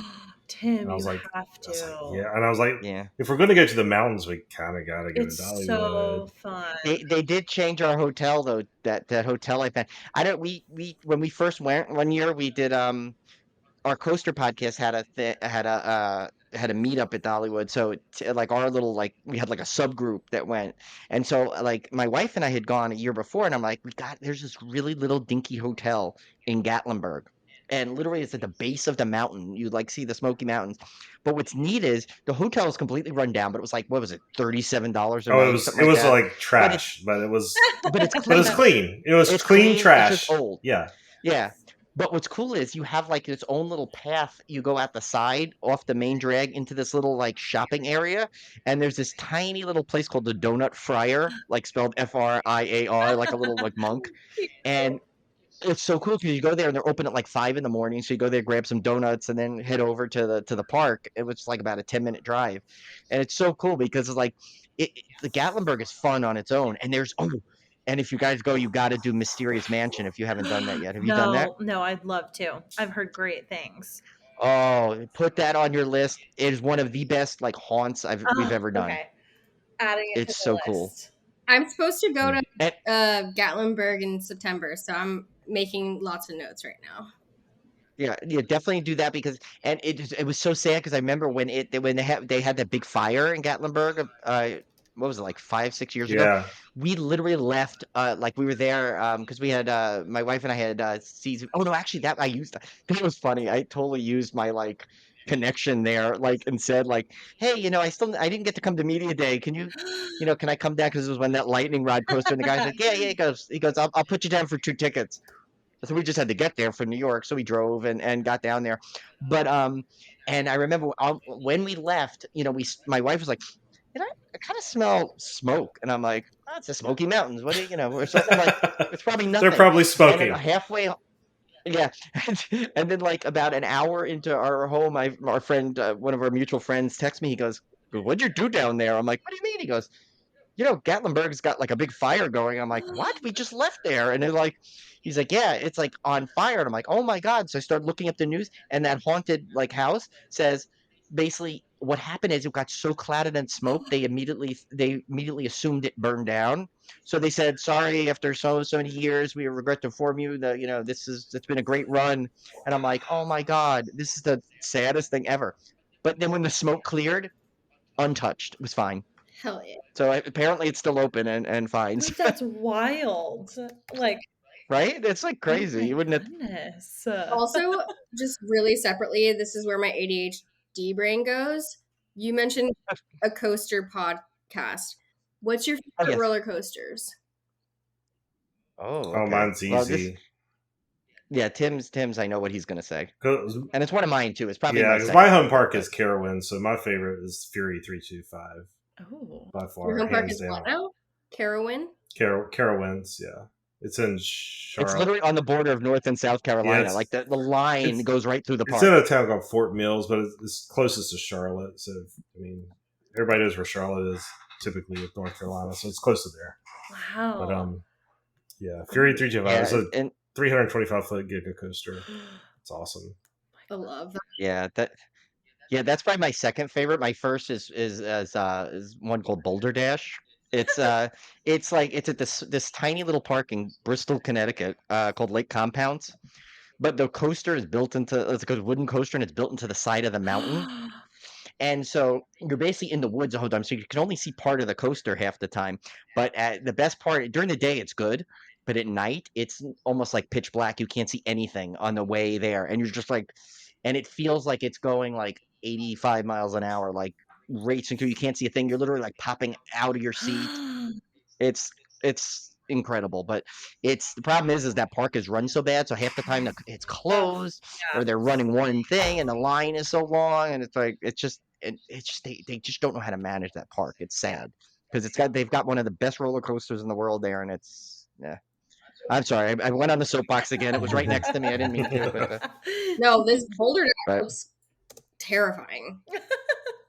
But like in a good no, it's fun. I would definitely ride it because I'm like a masochist, but like it looks like it should just break my body. You're like, well, and then another one, of course, is, but you have to kind of go to the event. There's this place called Holiday World in Santa Claus, Indiana. They have a ride there called The Voyage, and they have a special event for coaster fans at once a year called Hollywood Nights. And what they do is they basically take the brakes off of it that stops in the middle. So you basically go flying through in a spot where normally you would slow down. Yeah. And this thing is crazy because it goes into the back of the woods where you can't see anything. So you're literally just like getting flailed. The part with the brakes, like in there's darkness. a triple. Is it double down or triple down? I think it's triple down. Triple. I think they call it. There's a triple down part. It goes into a tunnel. So normally the car like slows down and then you go through the triple down. But during the Hollywood Nights event, they just turn the brakes off, so you just fly into that tunnel and go down the triple down like at full speed. It's ridiculous. My God. That's my favorite wooden coaster. I love that. But that's a crazy, and that's the only time the park's ever open at night. So it's the only time you can ever ride those wooden coasters at night. And so it's really cool. And they do fun events. Like they did this one where we actually my team. I don't know. Were you there that year, Tim, or you just were on a different team? They did a team game. My team actually got the win. No, I won that one with you. Oh, that you were on our team, right? That's right. Yeah. So that you had to go on one of their other roller coasters called. And this one was, I think, it was the Legend. They did it for this time, which is a horror themed roller coaster because they have a Halloween section. Sleepy Hollow themed. Yeah. So it's Sleepy Hollow themed, and you basically had to take a full cup of water and not spill it on the whole roller coaster. Everybody on the coaster got a full cup of water, and then at the end you had to dump all your water into a thing, and they would measure who kept the most water. So we put it in our mouth. We just drank. We would just drink the whole thing of water and just went like that the whole ride, and then at the end we just spit it all back in. That's how we won. People were so mad. Like dropped down. Remember, we had other coaster groups so mad at us for winning. Like they got mad because they're like, "Well, you cheated." We're like, "How do you cheat?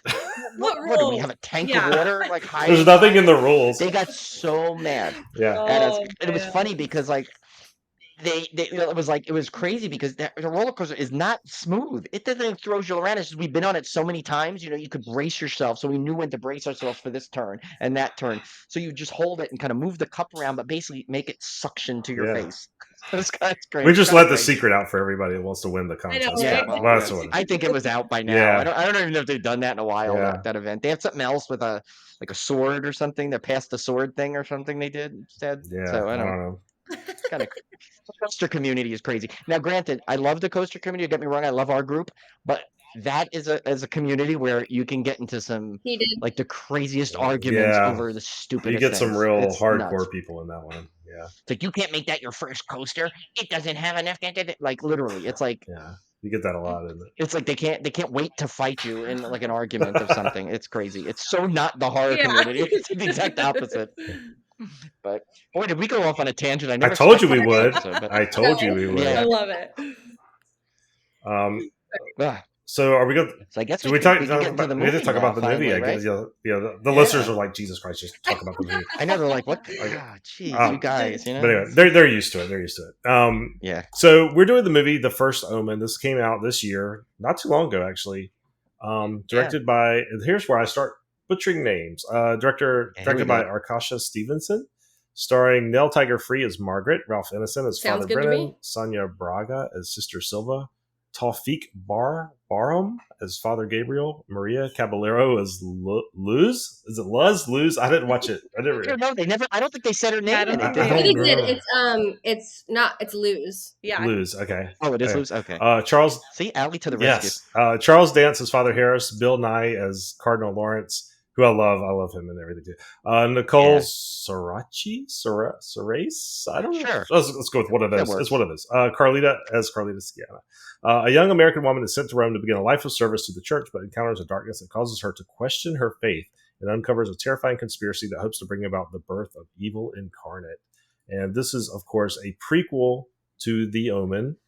I did not get to see this in the theater. I saw this when it came out on Peacock or one of those streaming services. Was it Hulu? Hulu, yeah. It was Hulu. Yes, Yeah, Hulu. And I was very much looking forward to this because I love the original Omen. Brian and I actually did the entire Omen franchise for one of our summer staycation one summer, which was Omen 1, 2, and 3, and then 4, which was, I think it was a TV movie, which is a terrible. You can stop there. You can stop at 3. You can stop at 3. 3 really ends the Damien story. 4 doesn't even have Damien. Yeah, 1, yet, so. 1, 2, and 3 actually I think are all fairly solid. Yeah, they are. They're really. But good. yeah. So and Sam Neill, which you guys love. Yeah, Sam Neill. He's in the I was third gonna one. say the third one, right? So I know you guys would typically go through the scene by scene, but in our case, we would kind of get you. What are your impressions? What were your initial impressions of this one? Like the overall? Yeah. I thought it was really well done. Like it was visually beautiful, but I did have a lot of what the fuck moments where I questioned a lot of things, but that's kind of my MO. I kind of shit on a lot of stuff. I bring up well, this didn't make sense and this didn't make sense, but I love all the tiebacks to the original Omen film. And like I said, it was beautifully done and I thought the acting was great. And I think we talk about this later, but this probably scared me more than the original Omen. Yeah, I did put that in there for you guys because I know you like to end your show as was it scary. So I did make a note somewhere in there. I think somewhere. Oh yeah, they're in honor of Spooky Chicks. That's what's scary. So. But a lot of it was to me what the fuck? I need more explanation. I had kind of an opposite feel. I felt like I was very not satisfied, I should say, but I felt good about most of the things that they were tying to the original with the prequel. And I also want to preface that I went into this completely blind. Like when you guys were like, oh, we're going to do the first Omen, I had heard about it, but I had no idea that it truly was supposed to be a prequel that's connected to the very first Omen. That's complicated when you call the film the first Omen, and I want to say the first Omen, but you guys all get it.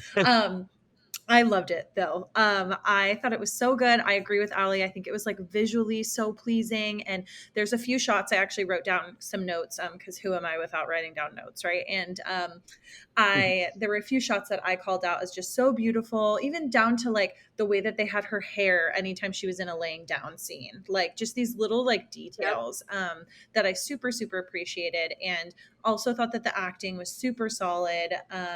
I could have used a little more spooky, to be completely honest. This did not scare me that much. Actually, the original Omen scared me a lot more, so I'm kind of opposite of Ali. But I thought the performances, overall, everything was super good. And there was one more thing I wanted to note. I think just Ralph Ineson, that's enough said. Enough said. Was so excited. Literally screamed when I saw it. And I was like, oh my God, it's the dad from The Witch.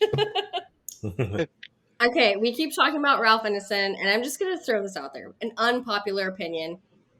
His appearance and his voice bothers me. But that does not mean I don't like him as an actor. That's okay. But I think that's what he's supposed to be doing, is making me uncomfortable, and he's achieving that heavily. That is true. In basically everything I see him in. Yeah. I will say his voice doesn't match his face. It's so deep. His voice. So deep. It's you expect it to be this bigger presence, and he's not that. He looked bigger in The Witch than he did in this. That's what we said. We said small, that too. When my boyfriend and I were watching it, we were like, wait, he like seemed so much taller in The Witch. And I don't know if maybe it was because like he wasn't around a lot of other like men in that film. Like he was really just Right, around his yeah. like family. Yeah. So maybe that's why we saw him as bigger, or that's just how we were made to perceive, with the Could be filmmaking. too, yeah. He Yeah. also had Yeah. a 6-pack chopping that wood in The Witch. So He did. Yeah. Yeah. see that. Yeah, I don't think that would have worked in No. this one. Him just randomly chopping wood. It would have taken you out.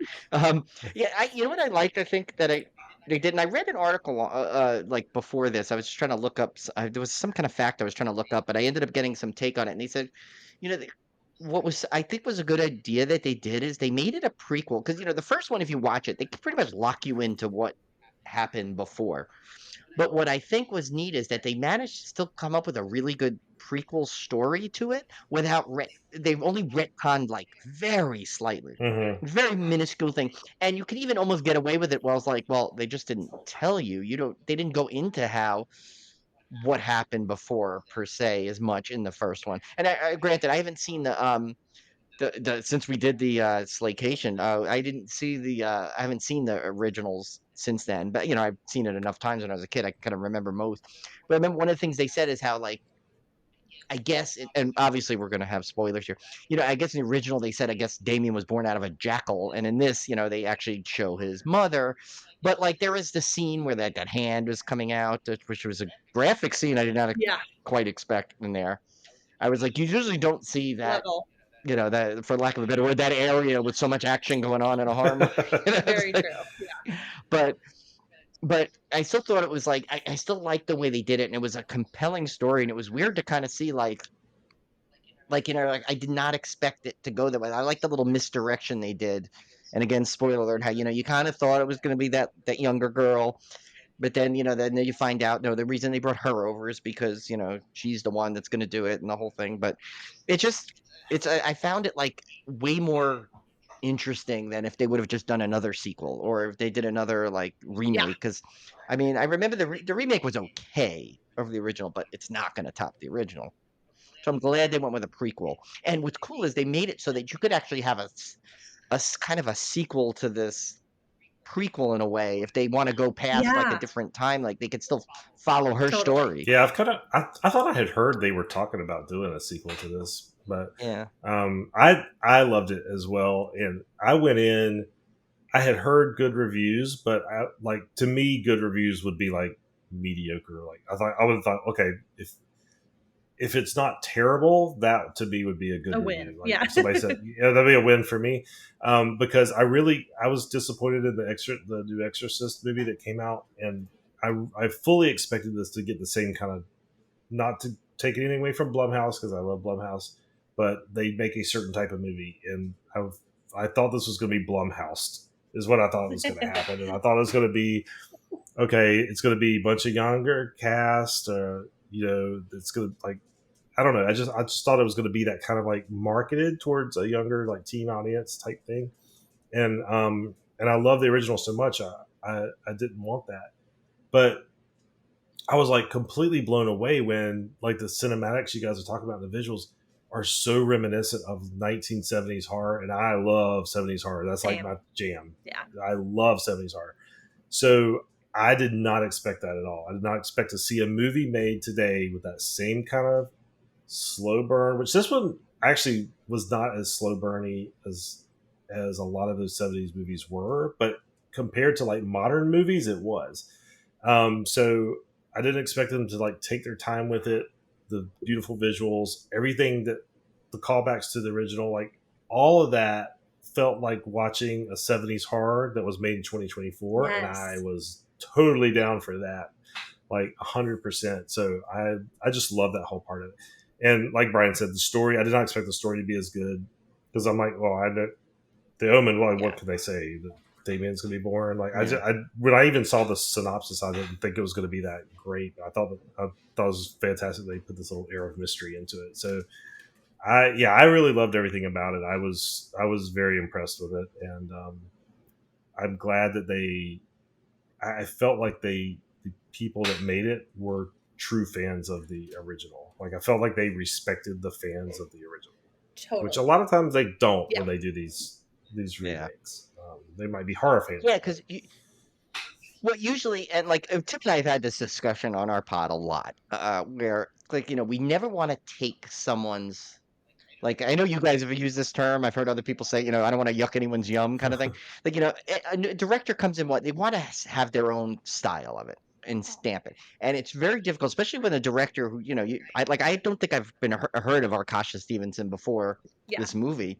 And so it's like, here they are taking this property that a lot of horror fans hold dear to their heart.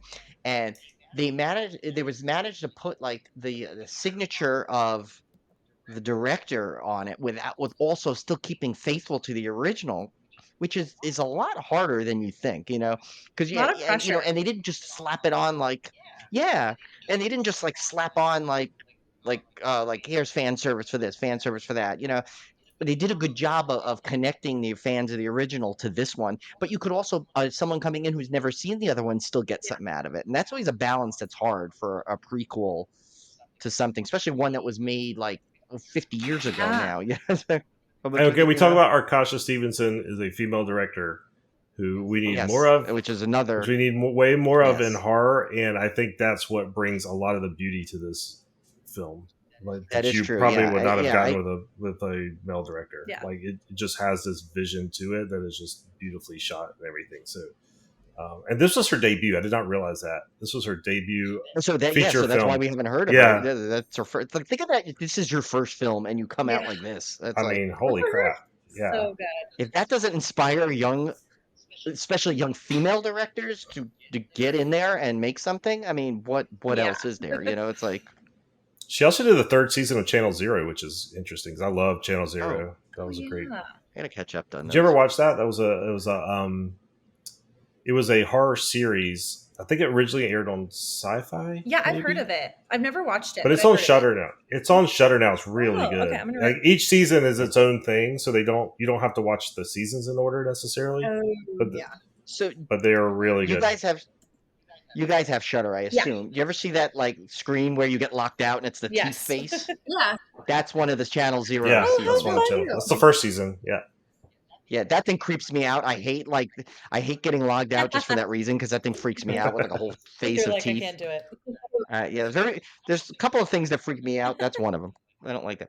So, what did you both think of like the performances in this? Because it's a pretty decent cast, a decent number of characters in there. What did you think of the performances? So I thought I'd never seen. I mean, in my conscious brain, I did Nell Tiger Free Margaret.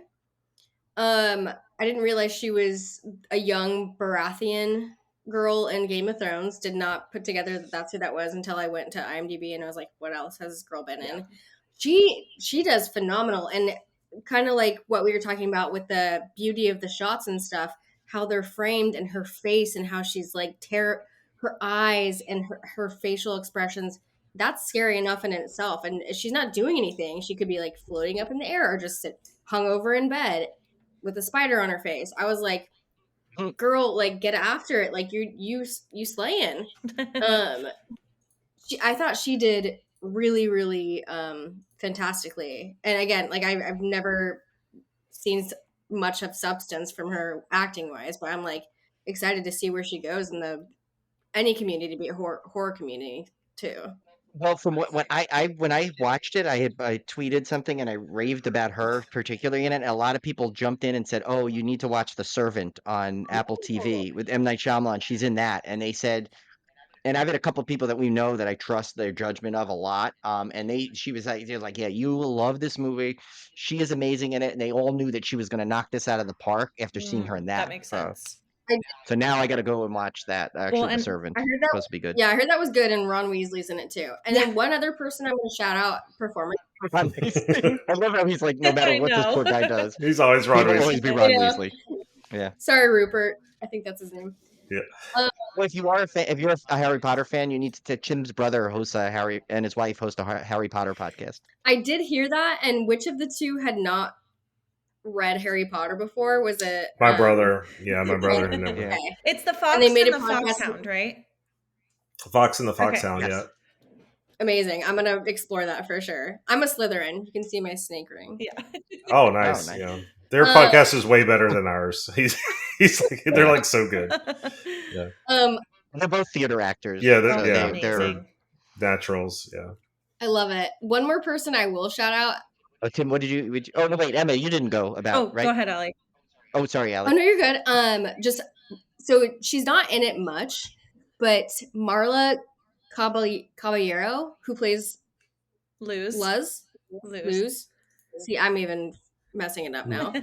But we see this 3 letters, and we're like stumbling over that name for like a half an right. We never know, but they do say her name, and I watched this at 4 a.m. this morning, you guys. Like, oh my god, I know. Brave. That's brave though to start a horror movie at 4 in the morning. I'm not scared. But you see a shift in her that I don't know if many people catch, or maybe you do. She's like this like cool laissez-faire like yeah, I'm gonna be a nun, but I'm gonna show off my body while I can and like work the club while I can. And she's like really cool, and it seems like you want to hang out with her. And then we see this shift when she's, getting her hair cut. She's ready to take her vows. And then we see the seriousness come over her. And then obviously she's involved in a lot more down the pipeline with the birth of the Antichrist. Was she involved in the entire time, like trying to lure Margaret to, release her inhibitions so they can all set her up for this? Or like, but I loved that she convinced me. This is my first time watching. She convinced me that she was like a fun gal, and then all of a sudden she's a serious bitch. Yeah. And I thought that was fantastic. She was convincing to me. Yeah. So I thought that was fantastic as well. She went from fun to no nonsense.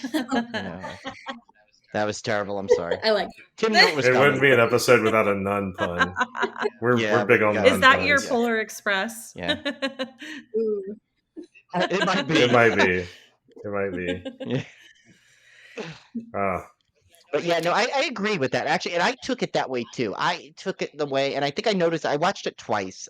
It was more the second time I watched it. I really caught that. I'm like, you know what? I think she did what you said. I think she was trying to lower her inhibitions and try and get her to trust what was there, because she did come off a little nervous and everything, and she was still, all focused on her, just trying to finish her vows, and she was worried about that. And I think it was all like a distraction. Like, stop worrying about that little girl. Stop worrying about this. We need to have you relax because you're gonna we don't want you to see what's coming. Yeah, that's the way I took over it. Here. So, yeah. Yeah. What'd you think, go Tim? ahead, Tim. Oh, Emma. Sorry, Emma. What'd you think? Because I looked at Tim flashed on my screen, so I was like, it took my eye off. I was gonna say, going back to Nell Tiger Free, one thing that I appreciated a ton, because I have a newfound appreciation for the film Possession, is that when they're remaking it. Did you see? They announced that they're doing a remake. I did not see that, and I'm going to look that up as soon with Robert Pattinson of all people. Robert Pattinson is going to be the. Shut up. Yeah. Okay, I don't know how I feel about that. It literally I just saw it today, and I'm like, oh, I got to remind them because I know you guys talked about Possession. You love Possession so much. I was like, okay, I'm totally looking that up after this. But have you guys seen it before, Brian, Tim? Mm-hmm. Yeah, Possession. Okay. I watched it again. Another one I watched recently. Kind of recently. Okay, well then perfect. This is fresh in your mind. But in this film, in The First Omen, when Nell has her kind of convulsive, going into labor after the car crash scene, it is actually known that she channeled the same energy, and it was sort of like an ode to the scene in Possession that she has in the subway area, where she kind of has that just out of control freak out. And I loved that scene too. It was so beautifully done, because in The First Omen, it was just this continuous shot, and she's sitting there just convulsing, going crazy, making all these insane noises for, I think you're watching it for 3 or 4 minutes straight, just all of that. It's a long scene. And just going back to performances, that must have been a lot to do, and I don't know how many takes she did, but that probably takes a lot of energy out of you, and just really putting your all into that. So I super appreciated that ode to a 70s or 80s, I guess 81 horror film. That was awesome. And I also love that this cast is like a mix. There's some more seasoned actors, you know, that have really great performances. And then there are those like newbies like Nell Tiger Free and, you know, Maria Caballero and Nicole Tim's Saras. the expert on pronouncing, so let's ask him. I loved that. And I thought like all the performances by everyone was really good. And I think that, you know, especially for those people like Luz, who was kind of on the line a little bit, like at first you think she's going to be like Margaret's friend, right? Or I kept calling her with my boyfriend Margarita, because they kept saying Margarita, and we'd be like, Margarita? I'm like, I need a margarita. But you know, you think she's gonna like be her friend, and she's taking her out to the club and having her loosen up again, like getting her trust and everything, right? And then that scene towards the end, you know, when you see all of the nuns that know what's going to happen, and they're totally a part of this dark process, right? And it just, you feel that like betrayal as Margaret is in this vulnerable space, like about to give birth to the Antichrist, basically. So yeah, I thought the performances were really, really great for a film that I had zero expectation walking into. What do you guys think? And I haven't really seen this discussed, but so, and again, these are heavy spoilers, but you already know that. Like, what do you guys think of Damien having a sister? Okay, I'm going to chime in on this one. You got it, girl. So, and welcome to any other comments too. But I was like, okay. First question here. We see they cut, again, heavy spoilers. They cut Margaret's belly open and they pull out this sack. Is that what like happens during a C-section? Birth sack? Yeah. That's a good question. I meant to ask my mom because I was a C-section, so I'll get back to you on that. Okay. I was too, but I didn't I don't remember. I don't remember the inside view, so I don't know. I was just like, wow, is that what happens? And then I'll ask my nurse friends or hey, doctors, nurses, chime in. So I was like, oh shit, I didn't expect 2 kids, a boy and a girl. Allie is a boy and girl twin as well, so I am a boy and girl twin. Oh yes, that's right. You said that. Yeah. Yes. So I was like, oh shit, it's Sam and I. Sam is the Antichrist. And you, I guess. They cared like, well, I mean, I'm surprised I wouldn't be the one, you know? Emma, have you checked out? You know, I'm going to next time I see her for sure. You better. But it as a boy and girl twin, it made me sad that they were just like, a boy, woohoo! And then they didn't give a crap about the girl, and that just like made me sad as somebody who's like a twin. And I don't know, I just like didn't expect that. Also, what if you need the girl? Like, why? Like, they kind of like abandon the girl and like they don't really care about her. Just like, let's let everybody else die. Let's take the boy and run. What if you need the girl? I think that leaves it open for, like we were just saying, for more movie content. Yeah. That's kind of how I took it. I was like, I wonder if they did that to purposely, set up a sequel where we find out what happens to Damien's sister, and maybe she's like super evil too. We don't know. Mm-hmm. We just never heard her story because we focused on Damien. That'd be really interesting, like a female Antichrist type figure. Yeah, well, didn't have that in, like, wasn't that the one in, like, the 4th one was like a girl? It was like a little girl. I've blocked that from my mind. It wasn't like done well. Yeah, it wasn't done well. Yeah, it was a TV movie, and not that TV movies can't be good. Like the original Salem's Lot is probably one of the best TV movies. And it, you know, you can get good TV movies. Stephen King, but yeah, it has to be. I think it has to be Stephen King. Yeah, this one, it wasn't even filmed well. Remember, there were like these weird cuts and like someone falls and it's like one of those like cheap, like, I don't have a budget to show a fall, so I'm going to show her going and then like just everyone surrounding the person on the floor kind of thing. It's just like it was excruciating. I blocked that one from my mind. It was terrible. Yeah, I just remember it was just nothing was good about it. Everything that was good about these like was bad in that. But what I like is, I think what it was a great thing they did by having the girl too. Now you could you could totally branch out a whole nother storyline without now intersecting into the other thing, which is brilliant because you found a way to connect to the original trilogy, but you can start your own trilogy now and go the other way. Mm-hmm. Yeah, it was pretty interesting.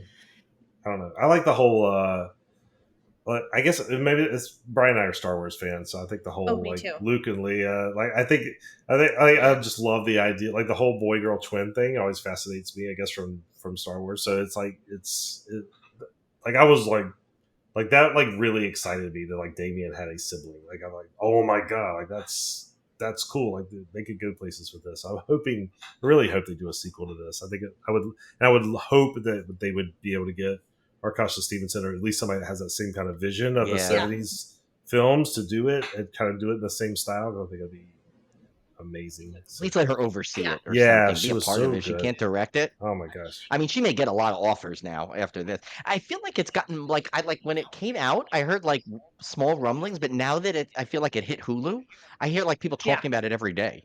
I feel like it's almost like all positive, which is I'm like, so where were like did they not promote it well in the theater or something? I don't remember. I feel like they did, but yeah, maybe honestly people were just like, oh, it's a remake of The Omen. Like I don't think it was marketed well that it was like a prequel. And that could have been. And it's really not the type of movie that, like, again, like I said, it's more of a '70s style movie. Like most people are not expecting that. I don't know if they would even know how to market it. That's true. Yeah. To a modern audience, I don't know. It's interesting. So I don't know. I had heard good things, but I was not expecting much out of it, which kind of goes again to show that I didn't hear a lot about it even when it was in the theater. Yeah. I heard people that had seen it and liked it, but I didn't hear like rave reviews or kind of things. I don't know. Yeah. It's interesting. Well, it came out in April, right? In the theater, I think. Yeah. Right. So, I mean, it's recent. So it also depends what else was there out. Could have at been that something time. It could have been overshadowed. Yeah. There was also that movie Immaculate that is starring Sydney Sweeney. Yes. Oh, yeah, that came. Which was very similar. Yeah. Which I have not seen yet, but I've heard was very, very similar. My Blu-ray for it just came actually, so I want to watch it. I wonder if there was some overlap there and some Blu-ray. maybe just confusion with viewers, because Immaculate came out March 22nd, and then The First Omen came out April 5th. So very, very close to each other. Oh, wow. Yeah, and both you're right. Similar kind of nun movies, quote unquote. Yeah. I have to say, I'm going to give you another compliment, Emma. You were right. You are like expert with the notes. Like you like pulled that up in like seconds. Like Tim and I are usually fumbling on our show. I'm like reaching my phone. I'm like, all right, Tim, you're gonna have to edit this. You can hear my keyboard clacking. Yeah, I think it's because I'm on a computer all day long too. That's got to be it. But I was gonna say too that I also really enjoyed the like twin sister thing. I'm not gonna lie. At first, I was like, "What the hell is this? Like, why is there a twin?" But I think that they did a good job setting up expectations to be that like anything could happen with this birth, right? Because we saw, and sorry for spoilers, I'm not sure like how deep you guys normally go with this, but yeah, we usually give a warning. Cool. Like it's, I'm gonna have a warning on this whole episode. And like Tim, Brian, Ali have said, I'm very detail oriented, so I'm going to talk about the details. But like, I noticed too when they said that. When they said that one gal, oh gosh, her name is escaping me. Carlita Skiana. As soon as I heard that name, I was like, oh, that's related somehow to like Damien's mother. Maybe she's like Damien's mother and her name changes or something. Then as like the story like unfolds, you know, we find out that essentially this like Jackal has had relations with he's had like so many children, a lot of them girls, and a lot of them have been deformed or stillborn. There's been all these different things. So I think that helped me to sort of accept like a twin, because like why wouldn't that maybe be one of the 13 births that have happened, you know, like so. And I definitely also like it too, Brian, like you were saying, it just really sets up a nice way for them to really extend the story if they'd like to. One thing that I also want, and this maybe goes down a different tangent, so I apologize, but like I would also love a little bit more of a backstory on like Father Brennan, because I was kind of hoping for a little bit more during this like movie of his background and like how did he get the 666 scar, right? Like what was he like?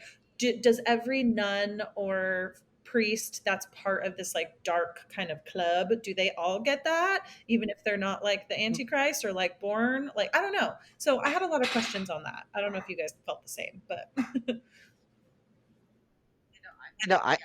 I think he would make a great, even if like they don't go a full movie, I could see like a series, like a TV show based on him, you know, going through his whole thing, because like, we don't know what was going on in the world, like, while the original plot line of the original Omen was going on, per se, to where there could have been a whole nother, like, sect of this trying to do the same thing somewhere else. It's like it's so open to do that, and I think this movie did such a good job of setting up, like, endless possibilities when a prequel to a movie like that leads almost right up to the beginning of the movie, still found a way to give, like, branching storylines that could still go on.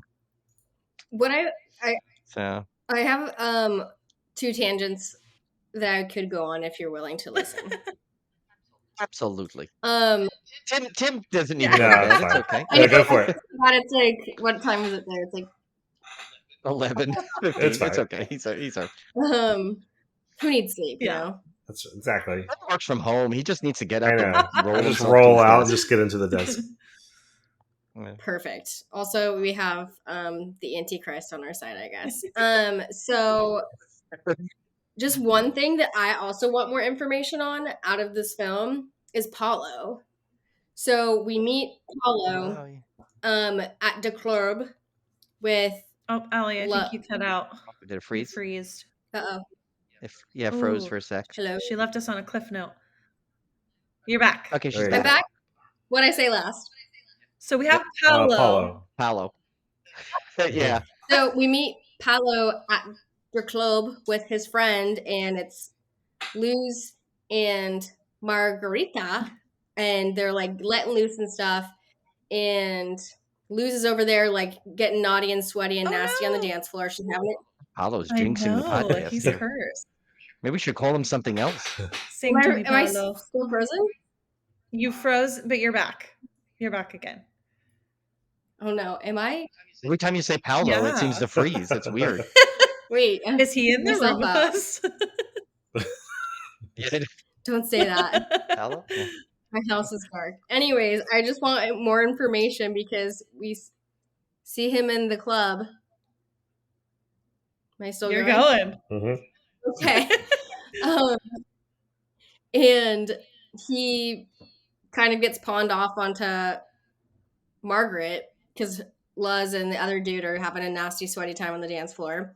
And Margaret and Paula are like talking, and she's getting her liquid courage in. And we see them start to like have more fun together and stuff. And then we kind of don't know what happens, where the night takes us. And in the morning, Luz is like, "You were fine. I stopped you before you did anything like wild." And even though we know what happened. Yeah. Well, now that we finished. Now we do. Yeah. But at the time, during that scene, you don't like know what's happened. Yeah. And then several scenes later,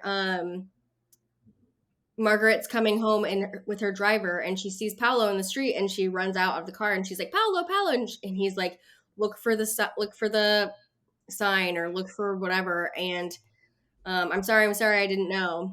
And he obviously gets yeeted by a car. And an epic scene, I will say, is when he gets pinned to a wall by a car, and he's obviously like kind of bisected, or seemingly so, but he's still alive, still talking. And also, never do this. Wait for medical professionals. Margaret is like, "I'm gonna help you," and she lifts his body up, and obviously now he's just a torso. It's giving ghost. It's giving signs, also. Yes, I thought of that right away. That from the signs, that prospect of being trapped like that has haunted me forever. I'm like, if I could stay alive, I'll just live with the car on my stomach. Really, I can't. Swing away. Yeah. Yeah. But and then no! Paulo did it again. Stop it, man. Paulo. Like, I know. Sing to me, Paulo. You're back. Okay. Sing to me, Paulo. So anyways, and then so he dies, and then towards the end we get more flashbacks of what happened to Margaret that night, and we see this crazy ass, like, eyes wide shut, weird situation where she's getting impregnated by a Antichrist demon clawmaster guy. And we see Paulo in the crowd of the religious people watching her, and he's like crying. I'm like, I want to know more. Why was he there?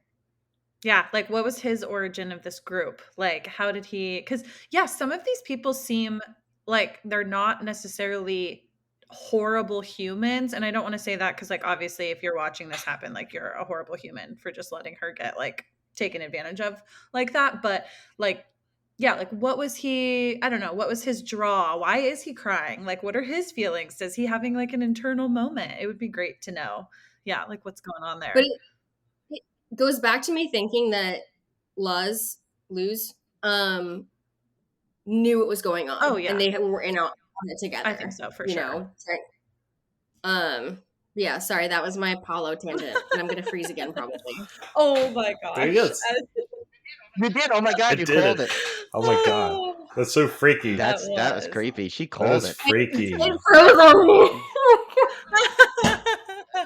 You were like, someone else talk. I have to cleanse myself. I mean, yeah, and we never really. What stinks is because Paulo never really like. He only got to literally like spill his guts out. He didn't get to like theoretically and metaphorically spill his guts out to tell us why he did it. But yeah, it was.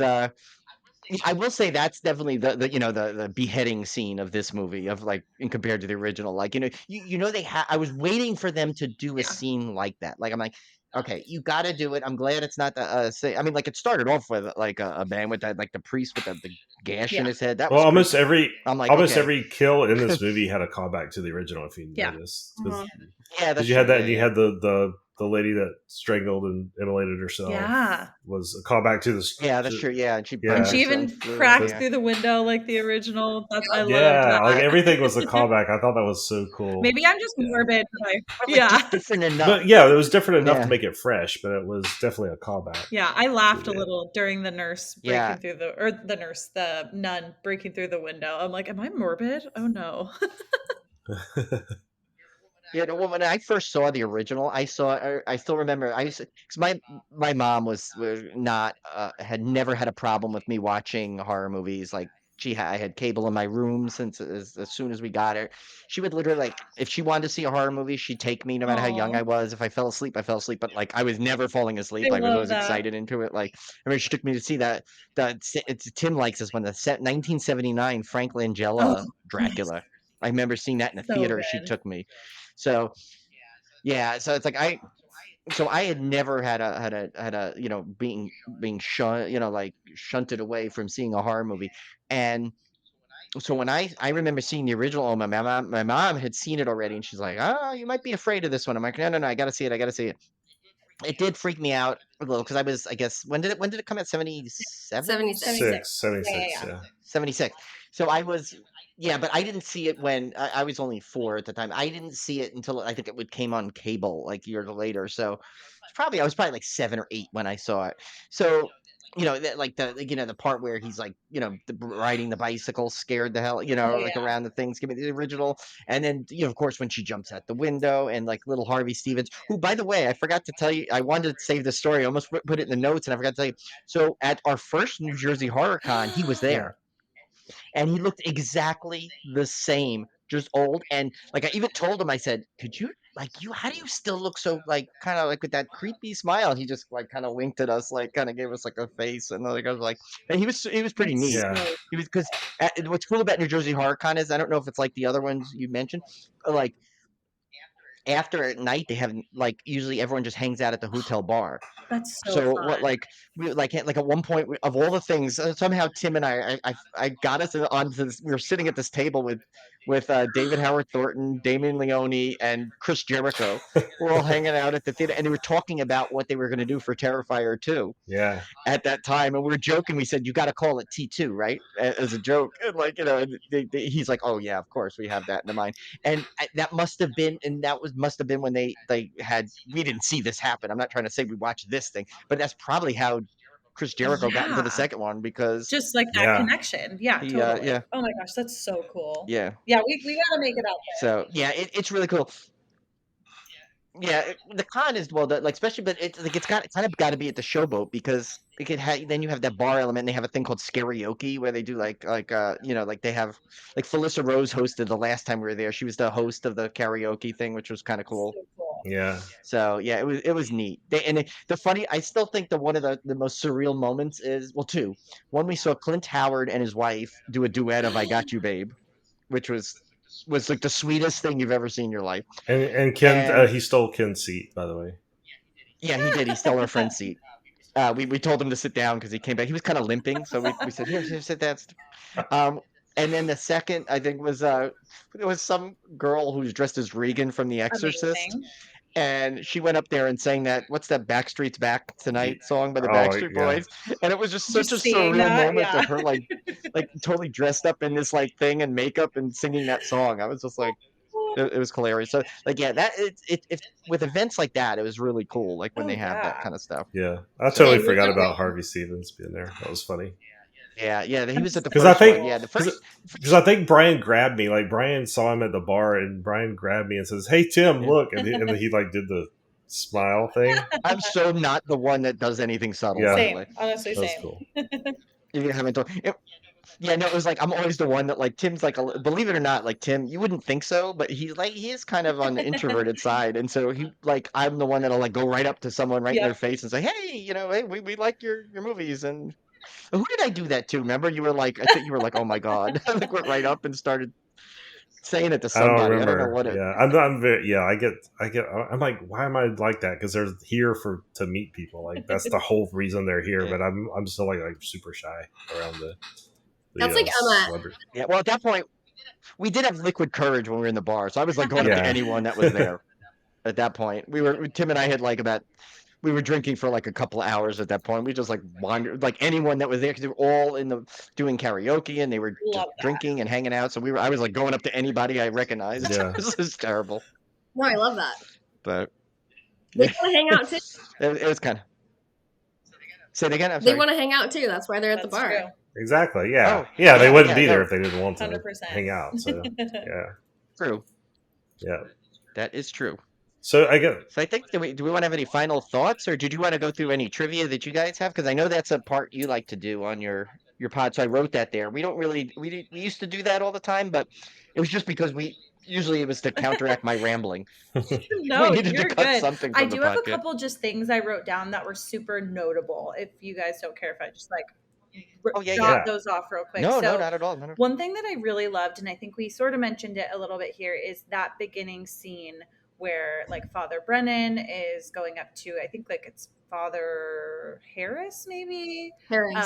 And they're talking and they're in front of the church, and we see that there's like some construction workers that have like a mosaic kind of art piece that they're trying to maybe put into the church or what have you. And there's this amazing scene of like the glass breaking and a pole kind of coming down through it. And you immediately, if you've seen the original Omen, are like, oh shit, this guy's going to get impaled, and then when it doesn't really happen immediately, you're like, oh, okay, cool, dodged a bullet. But then, you see that he did get affected. So loved that scene.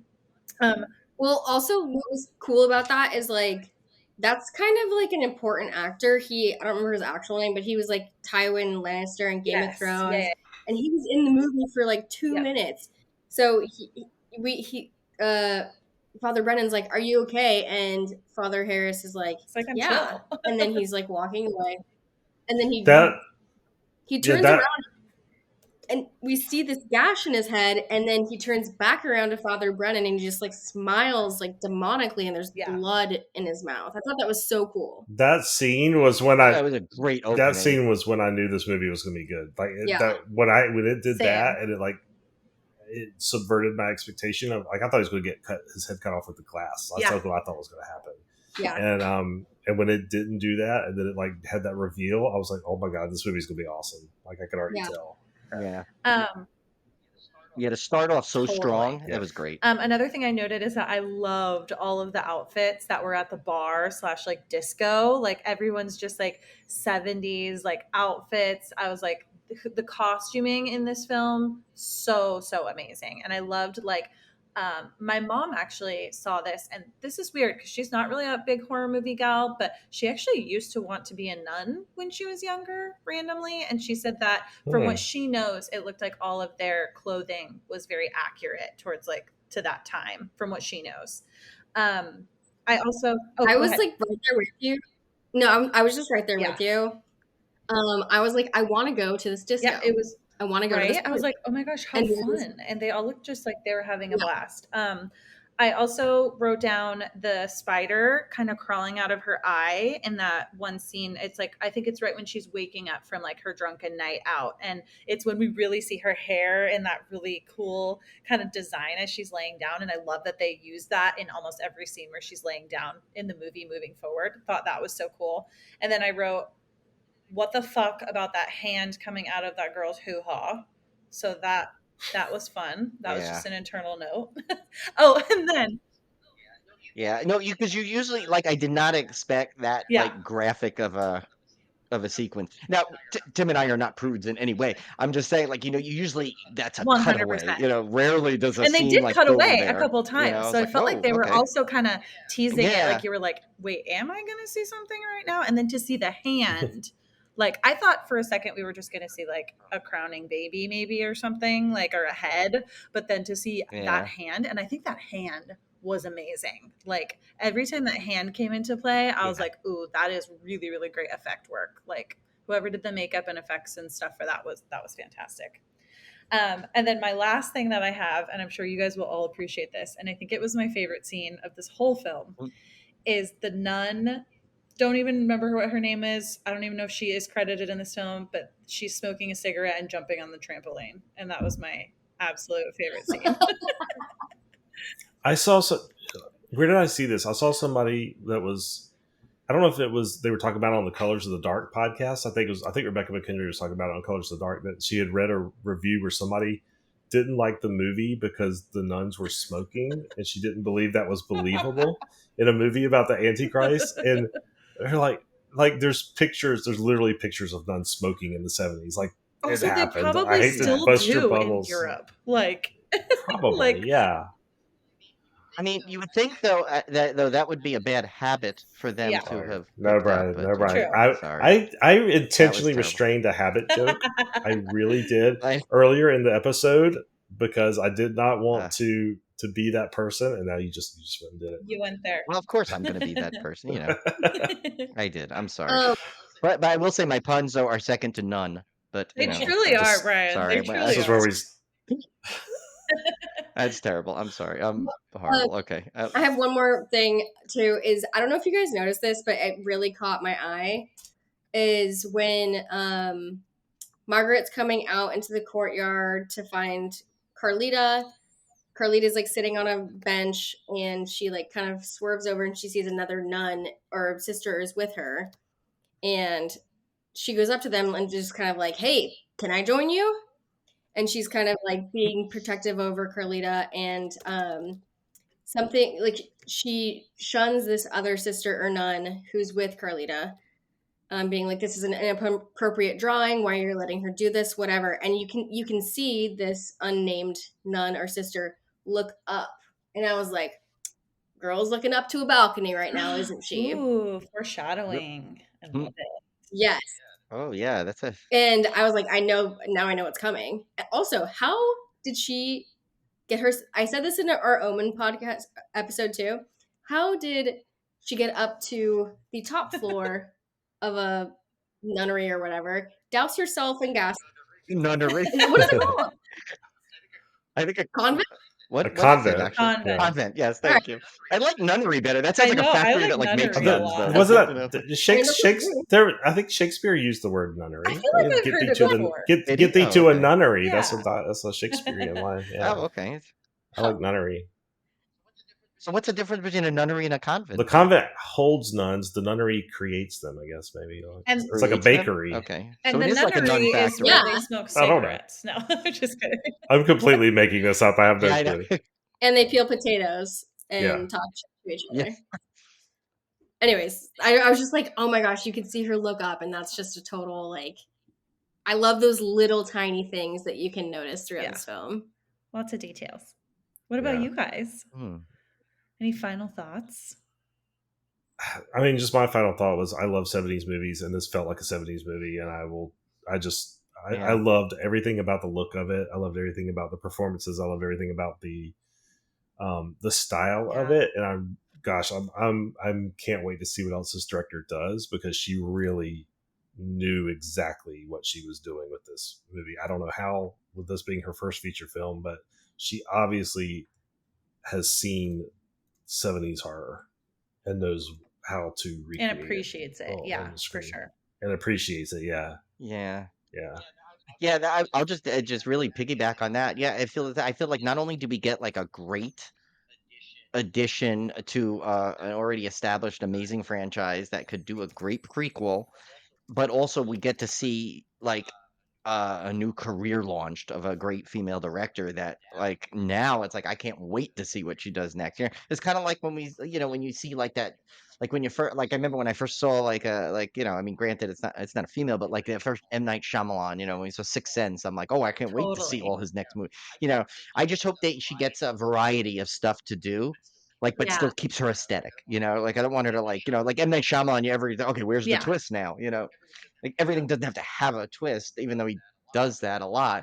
But like, so in this, I just love to see where she goes next, and she keeps her aesthetic but gives Yeah. her different things to do. Give her new like And I would ideas like and to stuff. say, we keep saying female director, and I heard another Yes. person say this. I look forward to the day when we don't have to Yeah. say female director. We just say director. Totally.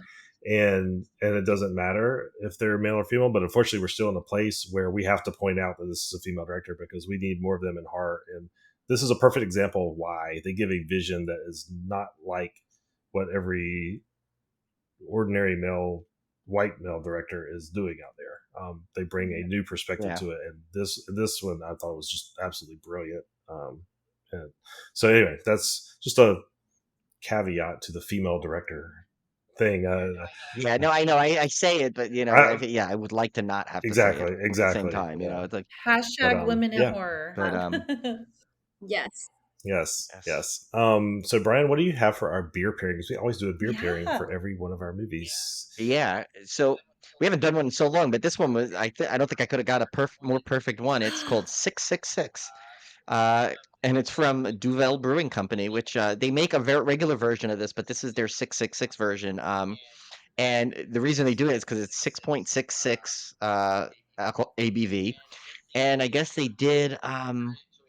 So here's the little description. It says the sunny warm yellow design of the bottles already suggests it. This Duvel is mild, expressive, deliciously drinkable, but it said no fewer than 6 different hop varieties are used for Duvel 666. So they keep it with the 666 theme, and it works great for our pairing because it's of course, what better way to do a 666 for this movie? So very nice, very nice. Also leads up to our fan topic food question, which I don't know. Do you guys? I know you've listened to the podcast. You probably know what that is. That's just a way with Tim and I usually bring up something like a question to kind of get like an off-topic discussion a little bit, but still connect it to the movie. So I think I went with a little, maybe a little disturbing. And this is not meant to like I'm not like trying to get into like obviously you don't have to go to some religious debate. It's more out of fun if you kind of do that. Like what would you do literally? And I wrote in the family, but I meant to write like doesn't have to be in the family. So it could be just someone close to you, a neighbor, something, someone and you find like that 666 mark on someone. What would you guys immediately investigate? I am Margarita. No, Margareta. I would you get a margarita 100%, first though, and then I would post up out of Okay. Chili's probably because Ali and I love Chili's, and I would probably start trying to figure out a little bit more. I don't think I'd be scared of them, which most people might be like, "Oh hell no, like I'm out of there." But I would just be like, "Why is this here? I need to find out a little bit more." So I would definitely be like more intrigued and like wanting to learn more versus like put off by it personally. I like that one. Emma, what's my answer? You'd get the fuck out of there. No, what? Come on. Oh, she's a first girl. Yeah, I'm a first girl, but why do I know your podcast more than you? No, I'm just. So I think See, I'm a listener though. See, I know these I things. appreciate you for that. So I would either be dead first or I am that person with 666. Oh yeah, I was gonna say it might be Allie. Which is maybe why I'm not scared.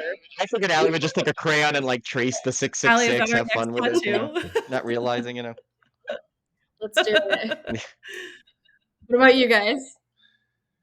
Well, this is where Tim? Daddy Bear would come in, because I feel like I would be super protective of that child. Like, to me, like, especially if it was my child, I think I would to me, I would have to trust that they're not innately evil. Like, there would be some way to protect them from what their birthright is, right? So even if I thought they were the Antichrist, I'm gonna do like everything in my power to shield them from becoming the Antichrist. Like, I would try to like put some kind of bubble around them where somehow I change their destiny so they're not what they're supposed to be. That's just the Daddy Bear coming out. Like, I'd have to be that protective guardian over it, not to protect them to be evil, but to not be evil. Yeah. So I don't know if that would be possible, but you'd have to give it a try. Like, Oh, yeah, I'll just jump on like, and Tim and I always, people like laughed at Tim and I agree so much on things, but like I would kind of do the same thing. I'm always this one person, like I'll even feel bad for like the villain in movies sometimes, because I'm always like, there's got to be a reason why they went this way. So I'm like, and like this movie showed, because there were people like Marguerite had it on there, and she was like basically a hero in the movie, a lot of ways. So I think I would do what Tim did. I would try and, well, it depends. If it was a neighbor I didn't like, I'd just sit by and laugh and watch them like be tormented. But if it's someone, if it's a little child, I'm like, I can't, like, especially if I saw them as like a baby, like I can't like just see that like there's no other foregone conclusion than they're going to turn into the Antichrist. Like there's got to be a way. Maybe I could There the you go. Antichrist. Like, yeah, like shower it with gifts, and maybe they'll be so happy they won't care, and Maybe you shower them with puns. maybe add well, that might get me killed faster than Allie, but I could try. But or maybe add an extra 6 to it and make it like, then it like, does it counteract or it just or turn them something, or upside down. It's 999, not 666 anymore. That's true. Yeah. What if you just always look at it as 999 and then be oblivious to it all? Then you just got a Haunted Mansion themed kid. So a fun fact is the last 4 digits of my phone number are 6666. Ooh. So now, if anyone wants to know, Emma, I'm gonna give you a tip. Because I feel like we're friends now. I think you really need to look at Allie's hair next time you see her. Give her a couple of White Claws and just say, "Here, you know what? Let me give you a head massage here." I don't even think I need to do that. She'd probably willingly be like, "Yeah, find it." I'd be just like, I don't care. Find it. Just like, and if it's not strong enough, here's a marker. Really show it off. Let me really see it. Make it 3-dimensional. 100%. I love it. I love how we went, like, we still managed to talk about this movie and such depth and go off topic so many times. Yes. It was great. But anyway, yeah, I guess to wrap things up, though, first of all, I wanted to thank you both so much for coming on. And, it was such a treat. Like, Tim and I knew we were going to just have so much fun talking with you guys because, we just, because we love your show as it is. So we're like, I think we're just going to have a great time talking with them. And we, of course, want to give you, it's time to kind of give you all your promotion time here so you can make sure all our listeners hear what we've been talking about now, and let them know that where to find you guys. You guys are the best. Thank you so much. And we're probably kind of bad at this, so let us know if there's something specific you want us to shout out about our own podcast. But you can find us on pretty much anywhere that you listen to podcasts, YouTube, Spotify. We're on, I think, Stitcher, Google Podcasts, Apple, all the fun things. And we're also really big on Instagram and TikTok. Those are kind of our 2 like social channels. And I would say we're pretty active there too. So if you want to message us or have a question, like, we're always happy to talk to everybody. And then, we do have a Patreon as well. That's pretty new. And we've got some fun benefits over there too, in case you want to support the podcast. And you guys are the best. And we really appreciate you guys for having us on. And we can't wait to have you guys on our podcast very soon. And looking forward to having 2 new big fairy godbrothers. Yeah. Yes, we Also, just a reminder, we did cover the original Omen in our last podcast. If you want to like go back and listen to that, find your own parallels between that. And if anybody listening to this is going to Midsummer Scream, please reach out to us. Also, Brian, you should come, and Tim, you should come, but it's a little harder for you. But we will be there, and we'll sing your praises. Once we get White Claw as a sponsor, we're flying everyone out. Thank you. Okay, so don't worry about it. Thank we're you. working Okay, on there it. we go. That sounds good. We will definitely be going. We'll meet Perfect. you at a con sometime. It's a Yes, guarantee. we'll I definitely can do say that. So and one suggestion, I think the ultimate Patreon tier should be that someone gets to look at Allie's head for the 666. That should be the. We'll have I'm to open add to that it. one. I'm here for it. We'll call it $666 a month, and they can do that. Yeah.